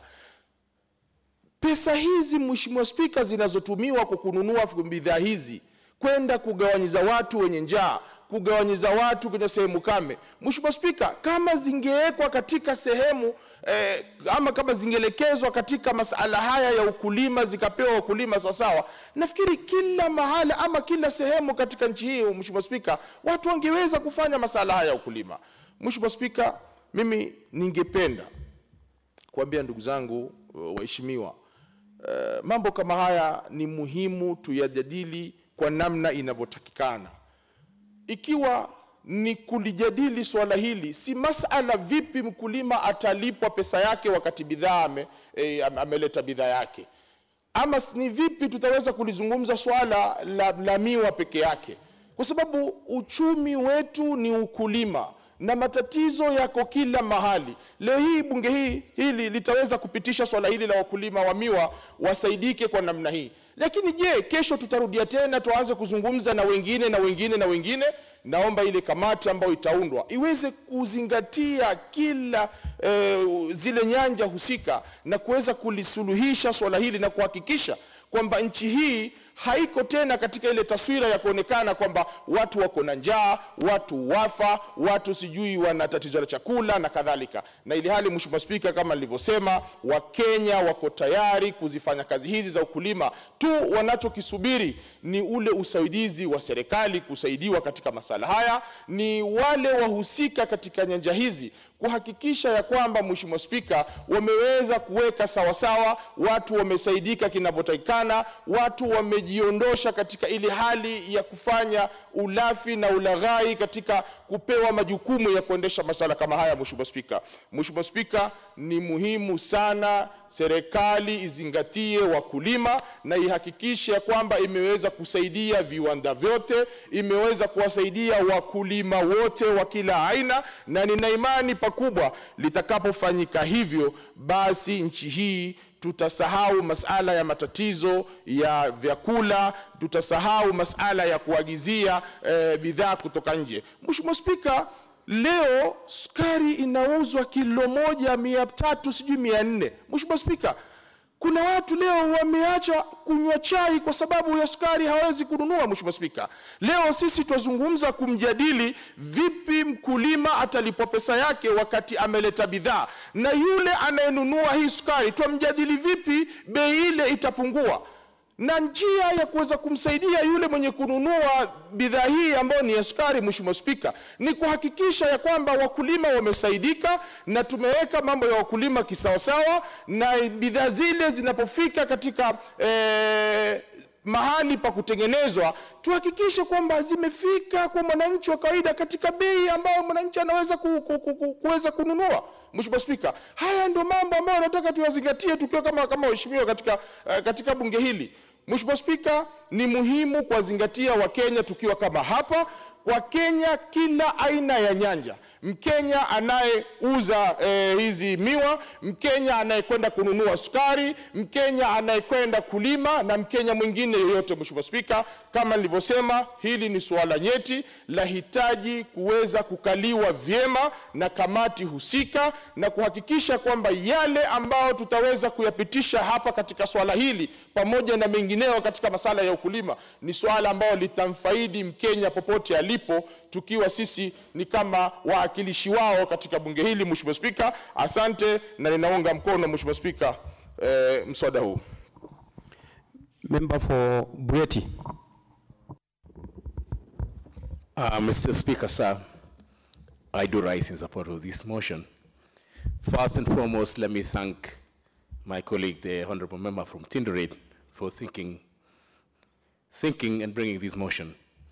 This is a very critical motion, Mr. Speaker, sir.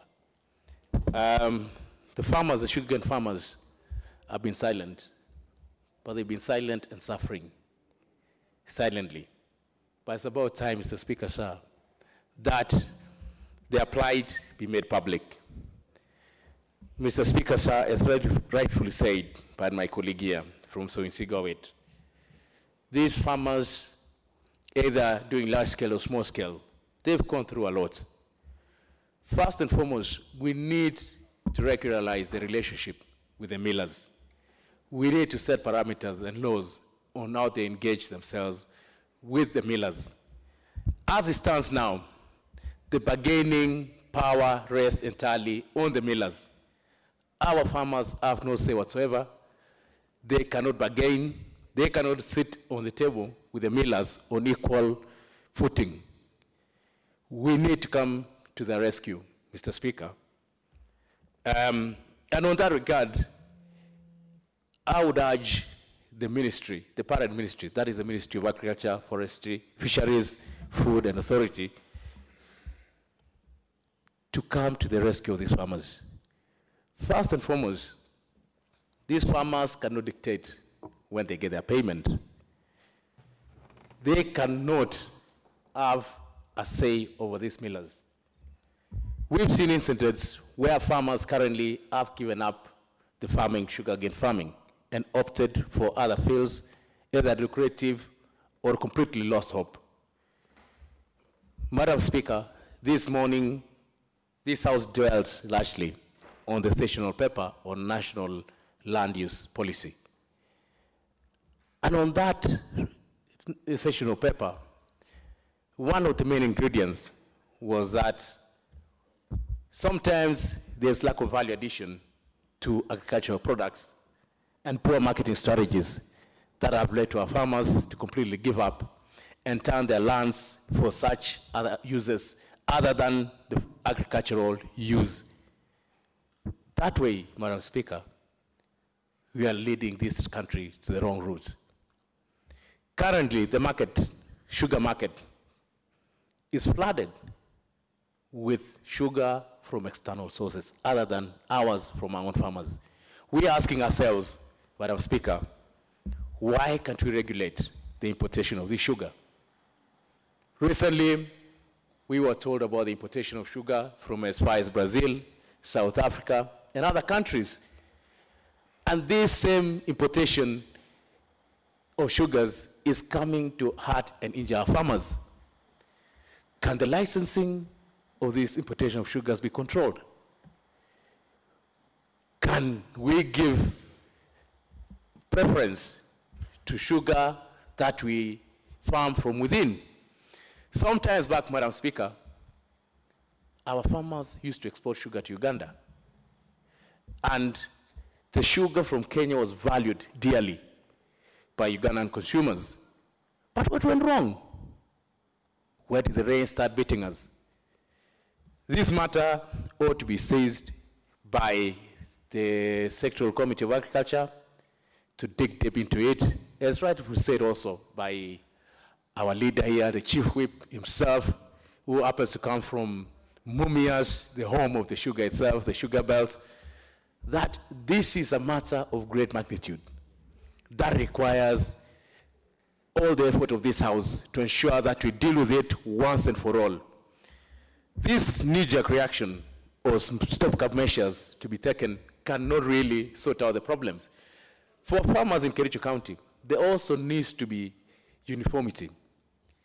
At times, you find our farmers are charged a lot of tariffs by the neighboring county of Kisumu, yet them that are bringing over to the same county of Kericho are not charged the same. So there isn't even uniformity first from engagement before you reach the millers. The moment you reach the millers, that's the deathbed. Farmers have been staying for 6 to 1 year before they're getting paid. And Madam Speaker, these are farmers who don't have money. They're surviving by their teeth, by their skin. And we need to come to the aid of these farmers. These are farmers that failure to be paid within one cycle will render them not to plant sugar for the next season because they have no capital to plant. So actually killing a visionary person who, given the chance, would have lived big, would have reached a greater heights. Population expansion is growing in our areas. So most of these sugarcane farmers are small-scale farmers, majority of them. 80%, Madam Speaker, of the land in this country, 80% of the population live on the 20% arable lands in this country. And it's the same 20% land which we are fighting for to ensure that we get high production of sugar. And we're urging that, can we solve this thing? Recently, the Chief Whip was assisted by the government, but that was just a minor problem solved. The major one is facing him with his farmers. We need to take this thing seriously. I'll request this matter be seized by the Committee of Agriculture, deal with it, and find lasting solutions. We also have millers that are coming up, Madam Speaker, that are private. And these private millers have also learned the bad habits from the other millers, because they're doing the same. The farmers ran to the private millers thinking this is a better option, a better devil. But they're facing the same problems. In fact, if not even worse, the private millers are treating the farmers the same. There's no distinction between the other millers and the private millers. Honestly, Madam Speaker, I stand with the sugarcane farmers in all the sugar belts in this country, irrespective of which region they come from, and I believe it's about time this House will rise up to the occasion and sort out these problems once and for all. On that note, Madam Speaker, I beg to support this motion and say I do support. You support very well. Very well. Next on my request list is the member representing the people of Keio North, the Honorable Murugo Kip-Koske.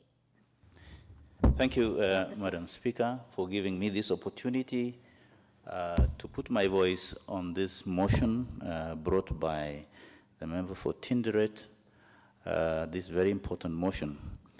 I would like to thank him for bringing it to the floor of this House. Secondly, Madam Speaker, I would like to congratulate you for your re-election to this House for the second time, and also your reappointment to the Speaker's panel. Congratulations. Back to the motion. Madam Speaker, I come from a constituency which is not very far from the sugar belt. And over the years, we've seen the deterioration of the sugar industry. I recall in the early 80s or late 70s, when you went to those areas, actually we used to admire the farmers there. And even at some stage, some of us were thinking, at some stage, I think I should buy land here and grow sugar. But over the years, that area has really deteriorated. Those days, you would have seen a farmer walking with his head high. But nowadays, when you look at the people of those areas, it's a very, very sad situation, very pathetic indeed. Madam Speaker, a farmer, a sugarcane farmer, what does he do? What does he or she do? She plants or he plans to plant sugar. He goes for a loan and plants his sugar. He has or she has to wait for 18 months to harvest and sells it to the miller. The miller mills it, sells it, and forgets about that farmer who produced. And I agree with Honorable Meli when he says this is actually slavery. It is purely slavery. Somebody has toiled seriously, and then you deny him the benefits of his sweat. Madam Speaker, we forget that this farmer, even for those 18 months, he or she has to eat,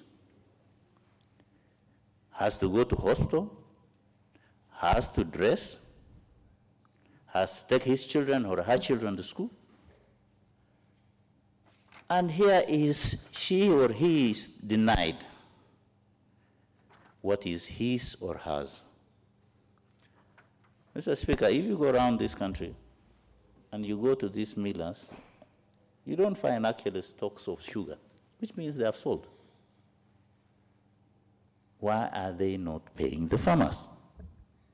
Why are they not paying the farmers? I agree with what members have said, that actually from the day of delivery, farmers should be paid within 14 days. I look at it the other way. Why can't we, at least when a farmer has planted his sugar, he has to wait for 18 months. Why not pay him at least 40% of what actually he's supposed to get at the end? And I agree also the question that an interest in delaying of paying farmers, an interest should be charged. And actually that will make them wake up. On the authority concerned, the authority which sugar is under, I think they should be looked into. I think they're sleeping on the job, and something has to be done about it. Finally, Madam Speaker, we have talked today about sugar, but I think we should look at all other agricultural sectors and products, the cereals, tea, coffee, Dairy is still part of agriculture, dairy industry, because all these things are also affecting those areas. Before finishing, Madam Speaker, I must raise the question of my worry, because we are going to pass this motion. My worry is this. My worry is on implementation. I know one member has actually brought it up. The Committee of Implementation in this House in the last Parliament, I think actually did not do what it was supposed to do. I would urge Honorable Meli, this motion is going to be passed. Follow it up, my friend, so that we can help those people who are growers of sugar. And with that, Madam Speaker, I beg to support. Thank you. Thank you. Well spoken. Well spoken. The member from Butula. The member for Butula, the Honorable Oyula. Thank you, Madam Speaker, for giving me this opportunity to contribute to this very important motion. Madam Speaker, the sugar industry has gone down over the years, and as a result, it has contributed a lot to creation of poverty among the people who are in the sugar areas. Madam Speaker, I come from a constituency where almost 50% of farmers grow sugarcane. Most of these farmers, Madam Speaker, have never been paid.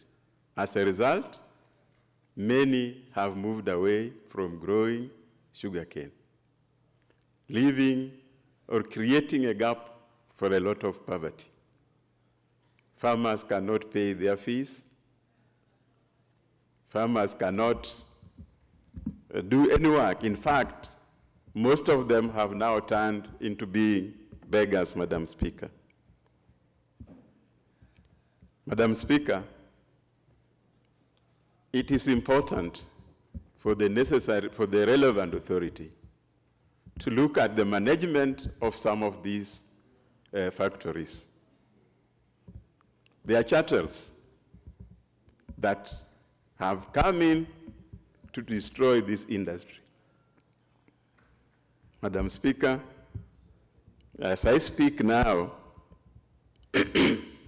you will find a big queue of farmers who want to be helped to claim for their payments from Mumias Sugar, from my constituency.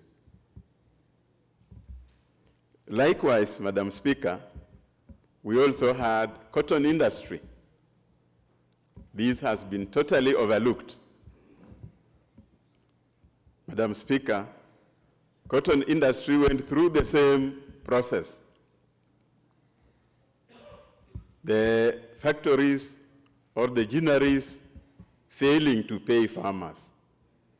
As a result, most farmers withdrew, leaving bills not settled. Madam Speaker, the authority responsible for agriculture should look entirely into the industry, as farmers are the most suffering people in this country. We need to open up a way in which they can get support, they can get their money paid by the various industries, and get fair payment, Madam Speaker. Madam Speaker, I want to conclude by supporting this motion and thanking Honorable Meli for bringing it at this moment, because it is long overdue, Madam Speaker. Thank you. Thank you. It is really representation, and of course for the people of Butula who grow sugar, the farmers. The member for Nithi, Tharaka Nithi, Honorable Nyaga Nkatha. Thank you, Madam Speaker, for giving me this opportunity. I'll also take the same opportunity to congratulate you for being elected by the people of Kibwezi and for the appointment again in the Speaker's panel. Madam Speaker, I also want to thank Honorable Mary for bringing this important motion. Mr. Speaker, Madam Speaker, this is the time we need to have the policy for the sugar farmers. It is very important. In Tharaka Nithi County, we don't have the sugar cane, but we consume the sugar. Madam Speaker, when we don't pay a farmer, we are killing the farmer. They have taken a lot of finances from the banks, and you know it is very frustrating when you have a loan from the bank. You know what happens. You cannot even sleep. They can come for anything, the inputs you have bought, the machines you have bought, they will call everything. Madam Speaker, we talk of creating opportunities for our youth. When our industries are not working, where are we going to employ our youth? How are we going to assist them? We need to pay these people, we need to support them, we need to cater for them and protect the farmers. The agriculture, Madam Speaker, is what moves this country. If we are not paying not only the sugarcane farmers, tea, coffee, cotton, name them, then are we really creating or are we really building the economy of this country? We are not. Madam Speaker, I really wonder, why do we need to buy sugar from Brazil and other countries when we can really produce our own sugar cane here, and the quality sugar, in fact? Because what we get from outside there, Madam Speaker, is of low quality. So we need to support these people, and Madam Speaker, this is a time we need to create policies that protect our farmers in this country. Madam Speaker, we are not only talking about sugar. Look at the cotton. Some of the factories in this country closed many years back. We had Kincom, we had Rift Valley, Rivertex, that is, all those ones are gone many years back. We are relying on clothes from other countries. We are building economies of other countries. This is the time we need to build our own economy so that we can be able to move forward and we are able to take care of our future and the future of our generations. Thank you, Madam Speaker, for the opportunity. Congratulations to you. That is a representative of the county, not a constituency. The Honorable Member for Joro. Honorable Chupkwani.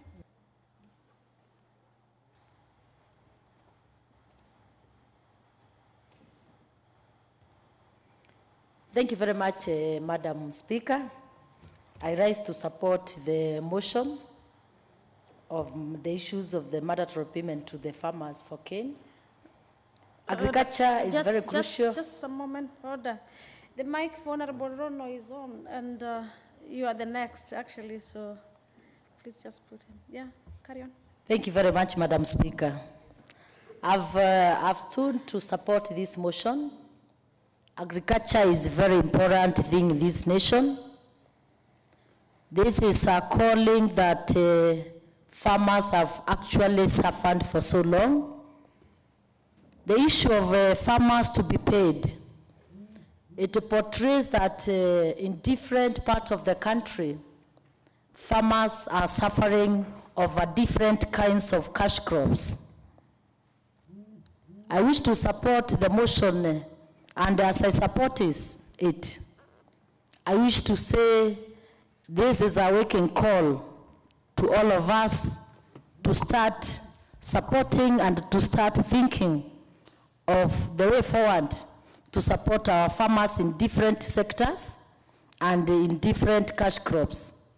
Madam Speaker, if we continue watching our farmers going under frustrations, it means the issues of poverty is going to continue increasing.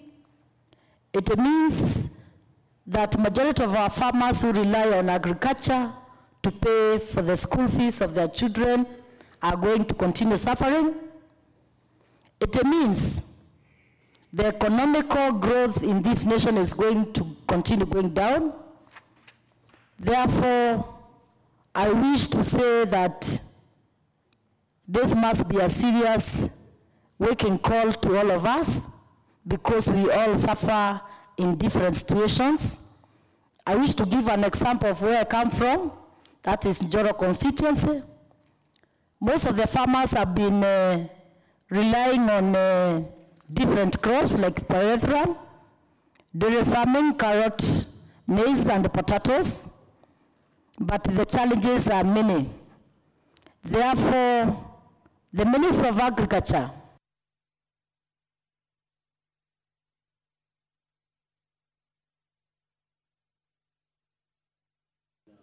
not yet. Yeah, I think there was a mistake. My time is not over yet. Yes. Thank you, Madam Speaker. Therefore, Madam Speaker, I was trying to say this is the high time for us to support our farmers. And I wish to say when the cane farmers are affected, it also affects every Kenyan. We all consume sugar, and the prices for sugar goes high when our farmers undergo all these frustrations. Therefore, Madam Speaker, my case is to urge every honorable member, as we try to talk about the cane, let us focus in the entire country, because different parts of the country do different farmings and they have different crops. This is our high time to expand our brains and to think the way forward of promoting our farmers and to come up with good mechanisms of empowering them. I also appreciate when I was seeing the budget on matters of agriculture, I realized there's a room for crop management, and I realized there's also a room of empowering our farmers on issues of planning and also support services and extensions. What I foresee in that, it is going to give our farmers a good platform to improve themselves, and also as we fight for them to get their payment, it also gives them a room to improve on their farming so that we can have good production, to increase in good production, and also for better production.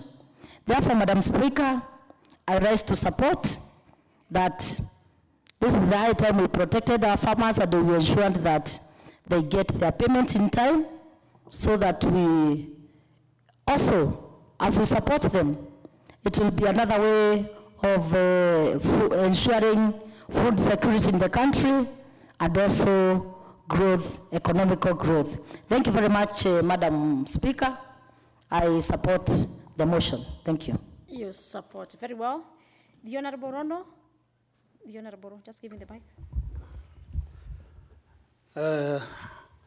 Thank you, Madam Speaker.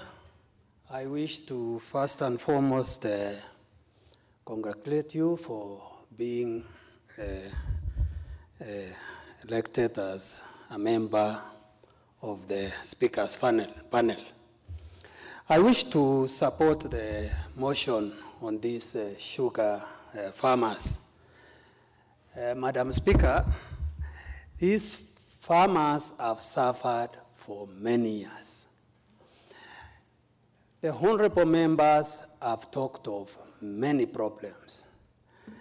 Interesting enough, from the time of collapse of Miwani Sugar, Muhoroni, and so forth, and Chemelil now on the way, the story has been the same. Problems of payment of farmers. These many houses have come and gone. People have come to parliament and gone. And the problems continue. We need to bring this matter and this song to a stop. And let this house, the 12th parliament, go on record having solved this problem of the sugar farmer.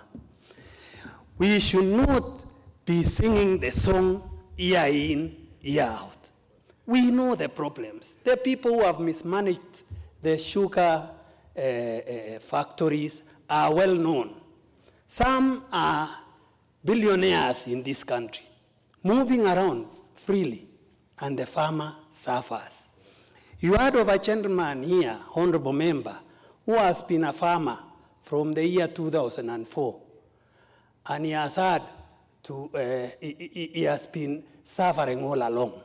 I know of a farmer who has been farming 10 acres of land, and he's still living on a mud house for the last 22 years, mud house, with a 10-acre farm of sugarcane. It's a very sad affair, honorable members.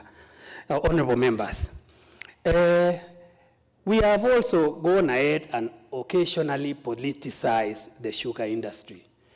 Take, for example, the other day when the government wanted to privatize several sugar factories.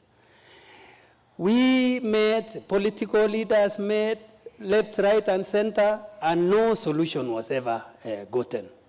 Even our governors had to go to court for the same problem. What I want us to do is we deal with the sugar cane farmer the way we deal with the tea farmer, the way we deal with the coffee farmer, the way we deal with a rice farmer. Why do we deal with sugar cane farmers in a different way? The farmer has suffered, and we all know this. And we come here, we will sing this song and repeat it maybe a year later, when the sugar cane farmer will still be suffering. Let us go on record. Let a decision be made by this House once and for all. Let's not continue singing the song of the sugar farmer.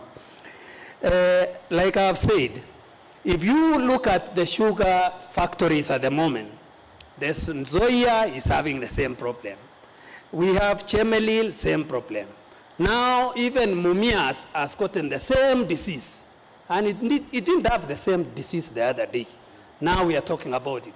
The other day it was paying people dividends. Now no dividend. It's in the red again. Where are we going? We also have the issue of quality. The farmers don't have the right quality of sugar. So you find them sometimes when they take their sugar to the factory, the prices that they attract is very low. So we need to look at it. We need to look at the irrigation element in the sugar area. We need to look at whether actually this country anyway require this sugarcane to be grown in this country, if at all. Because we cannot have people suffering for growing sugar. If by not growing sugar they will stop suffering, so be it. But let's look at it and solve this problem. Let this House solve this problem once and for all, and let's treat the sugarcane farmer the way we treat the other crops. I beg to support the motion. Thank you, Madam Speaker. Very well spoken to the point, and of course I know the Honorable Meli is listening to this and the points and maybe any possible ways of implementing the same. That's why we are members of Parliament and we come here to represent our people. Member for Mosop, Honorable Tuwei Kipkurui. Asante.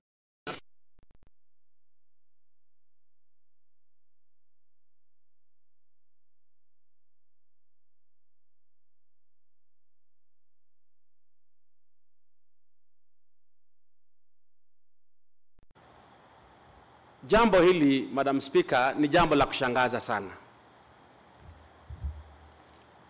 Ukulima umekuwa ni hasara. Na hasara hii sio kwamba ni mkulima mwenyewe. Inatokana na usimamizi wa viwanda vyenyewe. Viwanda ambavyo tunajua vimefungwa ama kwa sababu moja ama nyingine, ni kiwanda cha miwani Moroni, Ramisi, Chemelil, tunaambiwa kwamba inakokota, na vile vile Nzoia. Ni sababu gani viwanda hivi vya kusaga mua inaenda kufungwa? Ni uongozi ama ni gharama ya kumudisha masalishaji ya sukari? Sababu ni nini? Serikali imekuwa kwa muda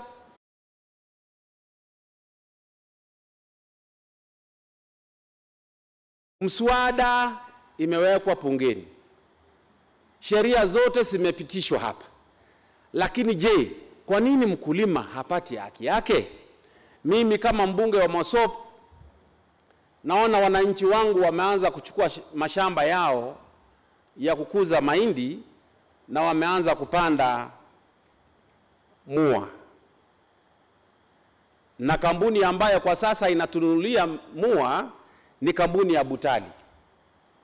Kwa sasa tunaona kwamba kuna faida, lakini swali ni hili: kama wale ambao walianza mbeleni kwa sasa viwanda vyao vimefungwa, sababu na kisa ni nini?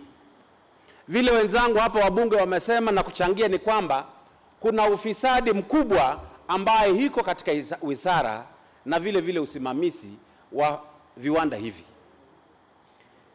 Jambo lingine, Madam Speaker, ambalo ningependa kuongelea siku ya leo ni kwamba hali ya anga pia inachangia katika sehemu zetu.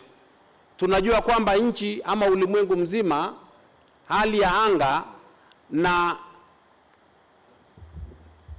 hali ya kutokuwa na mvua inaharibu na inachangia pia katika mazao ya mkulima, kwamba ekari moja halitaweza kutoa mazao ambayo inaweza mkidisha mkulima yule apate faida.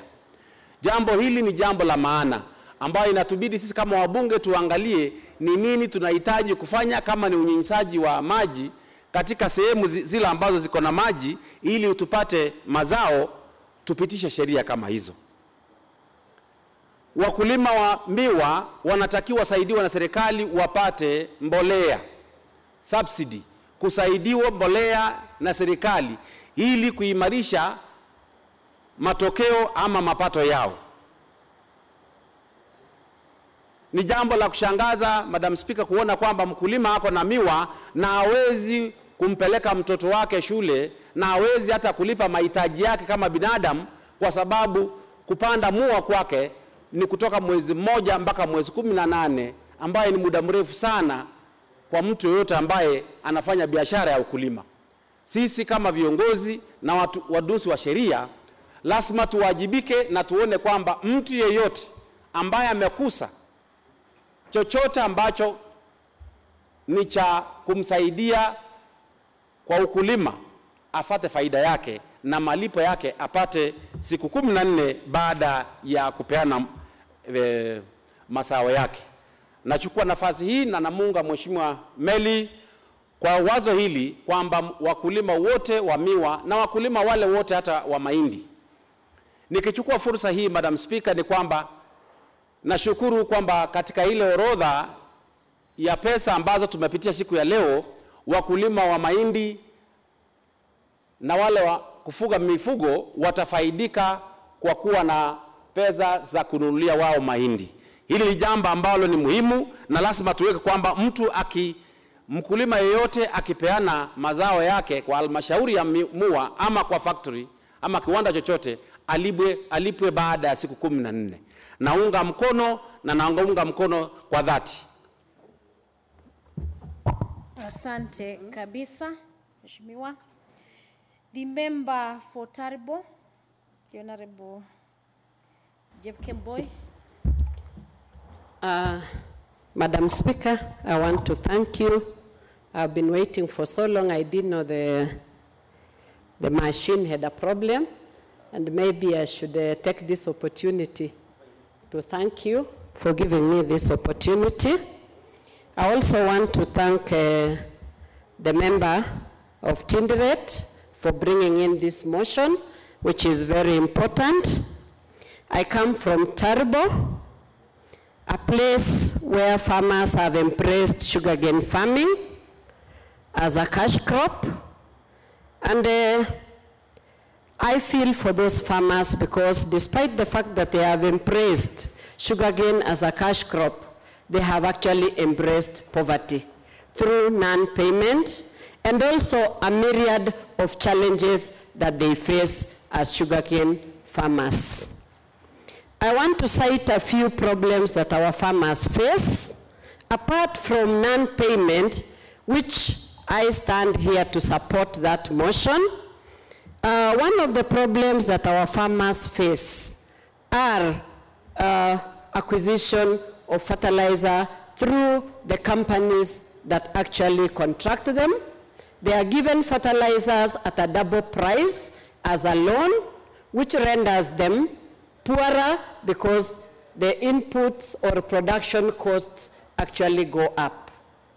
2, during the harvest season, you find that most of those companies come to collect the sugarcane during the wet season, and every time the truck is stuck, the farmer is charged 10,000 shillings. That actually makes the farmer even poorer.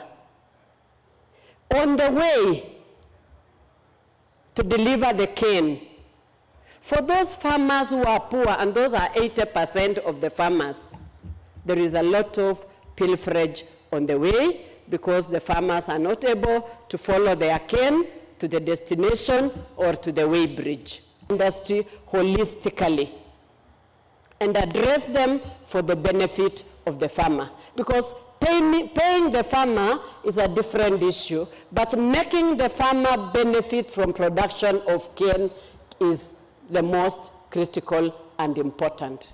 Today, if we missed sugar, nobody would go to the streets. But if we missed maize, then people would go to the streets. So I'm trying to say we should look at other crops as well, like maize production areas, so that we can also address the issues that affect those farmers. Still on the sugarcane, I want to say that we should look at the acreage, because many farmers have fragmented their land to an economic unit. That is why the farmers are not able to benefit from the production of cane. So, side with the payment of the cane, we should also look at the land sizes so that we allow a certain acreage of land for farmers to do production on it, to be able to realize benefit from the sugarcane production. I stand here to support this motion today that our honorable member has tabled, that it should actually be passed, and that farmers, apart from passing the motion of non-payment, that farmers should be assisted to address the myriad problems that they are facing. Because over time, the sugar industry has declined. Over time, the farmers have actually been poorer. The farmers have had a lot of challenges that we all need to sit down. We need to sit down as honorable members from the various areas that grow sugarcane and put our heads together so that as we address these myriad challenges, we are also able to ensure those laws are enforceable. Because it will not make any good if we cannot enforce or implement whatever we have passed in this House. Therefore, I beg to support the motion.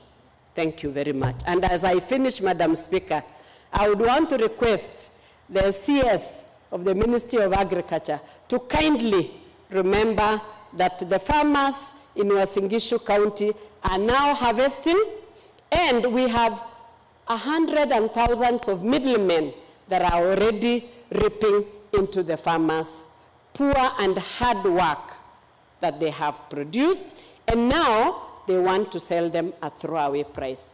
Let them please buy the maize quickly and immediately so that the farmers can benefit from the good prices of this government. Thank you very much. Very well said. The Honorable Serem Meli, the member for Haldai. Madam Speaker, let me rise and support this motion. And before I make my remarks, let me congratulate you for winning the seat in Kibwezi. I think this is your second time, or that time. It's the second time that we are in the same pot. Madam Speaker, I rise to support this motion brought in by Honorable Meli. Honorable Meli is my neighbor. And I also do have farmers in my constituency that engage in the same business, Madam Speaker. So when I arise, I'm actually expressing my frustration too, since I have farmers that engage on the same. It's very, very frustrating, Madam Speaker, that somebody that has occupied quite a number of his farm for approximately 2 years, and after 2 years, they're not being paid. Madam Speaker, in 70s and early 80s, these areas that we are talking about had a wonderful business going on. And there is nobody that can explain to us what really happened thereafter, that the same farmers that were rich in 80s and 70s are the poorest in this country. Yet they have a chunk, a piece of land down there. Madam Speaker, it's very unfortunate that despite the fact that the farmers who wake up in the morning, go to their farms, after they sell their produce, they are not being paid. Yet the produce are not in stores. Who actually takes their money? Madam Speaker, some of the farmers get loans. These loans attract penalties, Madam Speaker. The millers, after taking the produce, Madam Speaker, will pay the same figures that, that the farmer actually selling to them, even if they stay with the produce for more than 1 year. I'm urging, it's unfortunate that I had shared the same with a member of parliament from Dindrit. We would have actually amended the same so that we can put a penalty to all the millers that whenever they make payments, they should also make payments plus interest, so that the farmers should not actually suffer. Because what is the benefit for a farmer to engage in a business after 2 to 3 years they are paid, and yet they are with a lot of delays, Madam Speaker. There are farmers, there are millers in the same areas, Madam Speaker, who are actually reaping profits. But what happened to Chemeli? What is happening in Miwani, Moroni, and others that actually are state-owned institutions? It is very embarrassing that the farmers who could be proud of their own country are actually smiling when their neighbors, they are actually crying when their neighbors actually are smiling. It is very unfortunate if you go to Kibos and you go to Putali, they are doing well. Yet the farmers in our neighborhoods are suffering. What is the problem? So I support this motion that these farmers should be paid. And I concur with Mheshimiwa Meli that they should be paid actually 14 days and even reduce maybe even 10 days, Madam Speaker, because the produce are not in stores. A country that was exporter is now an importer. Our neighboring country, Uganda, Madam Speaker, it is not, this is only less than 100 kilometers away from part of Western Province, former. And they are exporting, yet we are the importers. As a country, we always discuss the issue of unemployment. Yet these same farmers could be employing themselves. Their children are at home, yet they have farms, they have gains, and they're not getting profit out of it, Madam Speaker. So we urge the government to make payments on the same, because we have the sugar board. The authorities have been given responsibility to manage the same, and they have let down our farmers. We should also say that the guys who are given responsibility to handle the same should resign, Madam Speaker. People should take responsibility of their own action, Madam Speaker. What really happened? These guys are enjoying the funds, and the farmers are suffering, Madam Speaker. So as I said, Madam Speaker, I wish that this motion will take effect so that our farmers can enjoy the services of what they're doing in their villages, Madam Speaker. Thanks, Madam Speaker, and I support the motion. Support. The representative of the people of Kapenguria constituency, Honorable Moroto. Okay, thank you. Asante sana, Madam Speaker, kwa kunipa nafasi ili pia nichangie kuhusu hoja ambayo iko mbele yetu. Nataka nishukuru yule ambaye aliwaza na kuleta mbele yetu. Madam Speaker, umesikia jinsi wanenaji wengi wamesema mkulima wa mahindi, mkulima wa ngano, mkulima wa miwa kwa Jamhuri ya Kenya, Madam Speaker, ni wale ambao wanaumia. Hata wale wa mfuko kama wafugaji kama mimi. Nafikiri ndio wakati sasa serikali lazima iangalie kwamba hawa pia ni binadamu na ni watu ambao wanahitaji mahitaji yao ya kuwezesha hawa kupata mahitaji yao, kama ni school fees, kama ni chakula. Madam Speaker, hawa ni wana Kenya pia. Ndio wakati mwingi wanasema kwamba sisi tukisema sisi ni wana Kenya hatuko pamoja, hatuko katika ile usawa. Utapata kuna watu wengine ambao wanaangaliwa kwa karibu sana, na kuna wale hata wafanye demonstration na hata walie, hakuna mtu anajali na kuangalia hawa. Kwa hivyo nataka nishukuru wazo kama hizi, na vile watu tusiwe watu wa kunena hapa na kuachia hapa. Tuwe ni watu ambao tunasema na kufuatilia. Hata Madam Speaker, nataka niulize ile komiti ya agriculture, wakati tutaweka hawa ndio wanatakiwa kuwa macho ya kuangalia na kufuatilia wakulima kama hawa wanapata haki yao ama hapana. Kwa sababu nakumbuka mwaka uliopita ama ile parliament ya 11, Madam Speaker, ambayo wewe pia ulikuwa pale, kuna petitions, hoja ambayo ililetwa na malilio ya wananchi. Hata nakumbuka Munyas, Mheshimiwa Wachali yuko hapa. Hii ndio wakati tunalazima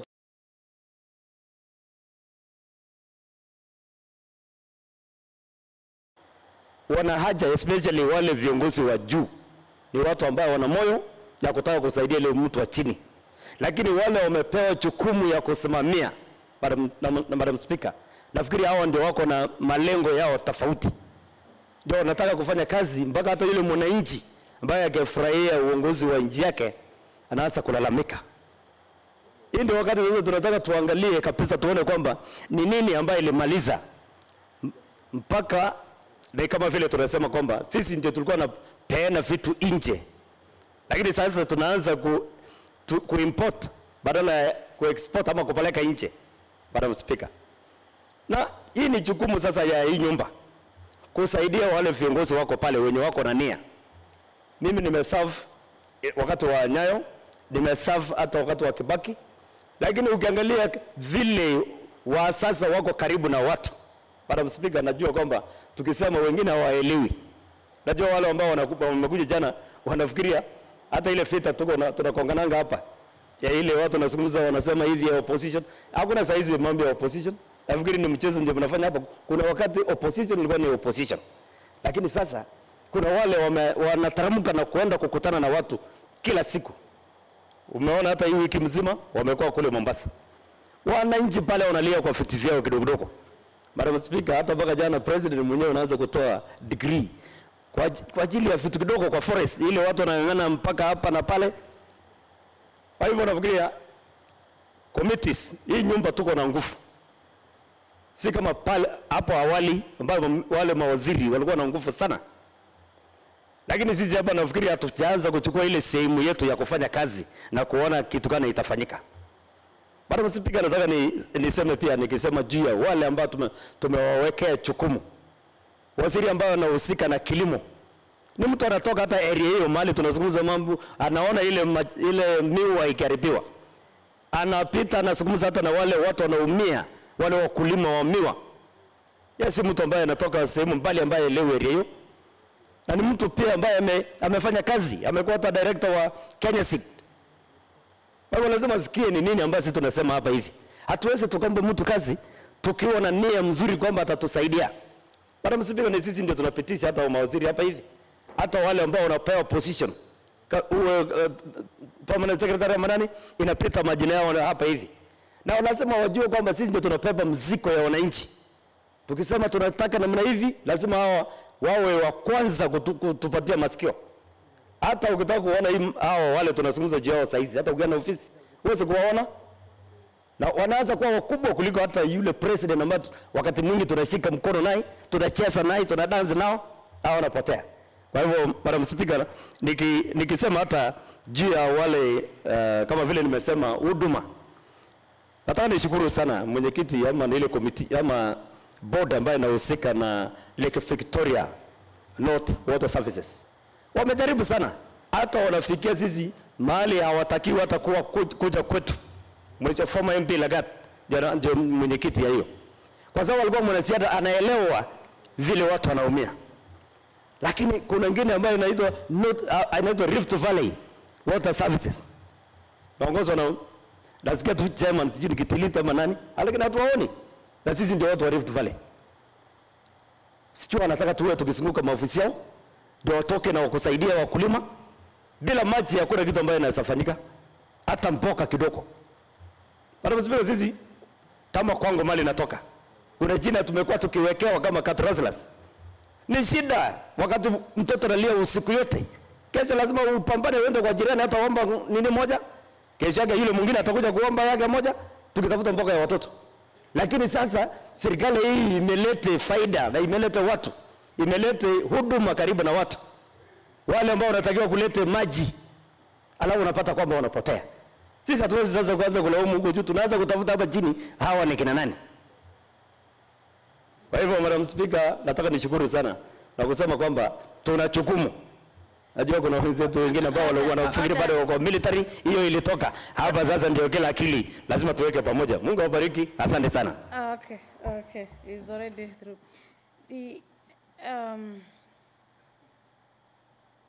The Honorable Member Bureti, I thought you spoke on this. It's already through. I think it's overtaken by events. Yeah, it's overtaken by events. I just wanted to raise on a point of order, but Thank you. The Honorable Meli, your time to reply. There being no other request. Thank you, Madam Speaker. Madam Speaker, I want to thank honorable members for their passion and commitment to this particular motion. I want to thank members from both sides of the divide, and I want to tell the public that members of this House have taken this motion with a lot of passion, with a lot of love, that we really need to fix our sugar subsector, and more so, the whole agricultural subsector. I want to thank Honorable Ashali, our Chief Whip, for being diligent in pointing out who exactly brought down the sugar industry in this country. And the efforts that our Jubilee government, especially the President and Deputy President, has taken in trying to bring up the ailing mills. If you look at Chemelil, the government has tried, and the President and Deputy President has tried, over the 2 years to pump almost 500,000. Mumias, 1 billion. Sony Sugar, the same. And this sector was brought down by known individuals. And I think members have really pointed out what we need to do. I also want to thank our members, especially on the issue of penalties, Madam Speaker. The miller needs to be penalized. If he's going to delay with the payment for farmers for 1 year, and I think when we are going to review the Sugar Act, so that he's going to pay with interest. If he has stayed with farmer and he's going to pay it at the bank rates, and that one is going to assist us and to crack the whip on the corrupt sugar industry, especially the cartels and the importers, and bring the sugar subsector into the limelight and give Kenya the image that we once enjoyed as a sugar exporter, and we were able to pay our farmers and we were doing quite well. So in this, Madam Speaker, I'm urging the implementation committee and the Ministry of Agriculture to take this seriously, because this is a resolution of the House that we are going to treat our farmers, because we are representative of farmers, and we are going to assist them well. So with those remarks, Madam Speaker, I would urge the House to support the motion that the sugar cane farmer, more so, be paid on time within 14 days, he gets his dues, and he runs his life very well, and be able to run his life well. So with those many remarks, I also want to urge Kenyans that let's maintain peace and make sure that love your neighbor, stay well, and we know that we voted on 8th August. We know who won. We won as Jubilee. And as we move forward, on 26th, let's go and vote and make sure that Uhuru Muigai Kenyatta goes back again as the president of this republic. Thank you, Madam Speaker. Very well, very well. Honorable members, I'm not in a position to put the question to this motion, but I must appreciate the contribution from the honorable members. And so I do order that the question to the motion be put the next appropriate time, as it will be directed. Members, there being no other business in our order paper, and the time being 6:40 p.m., this House stands adjourned till Thursday, 12th October 2017, at 2:30 p.m. From the Speaker's desk, thank you for your cooperation.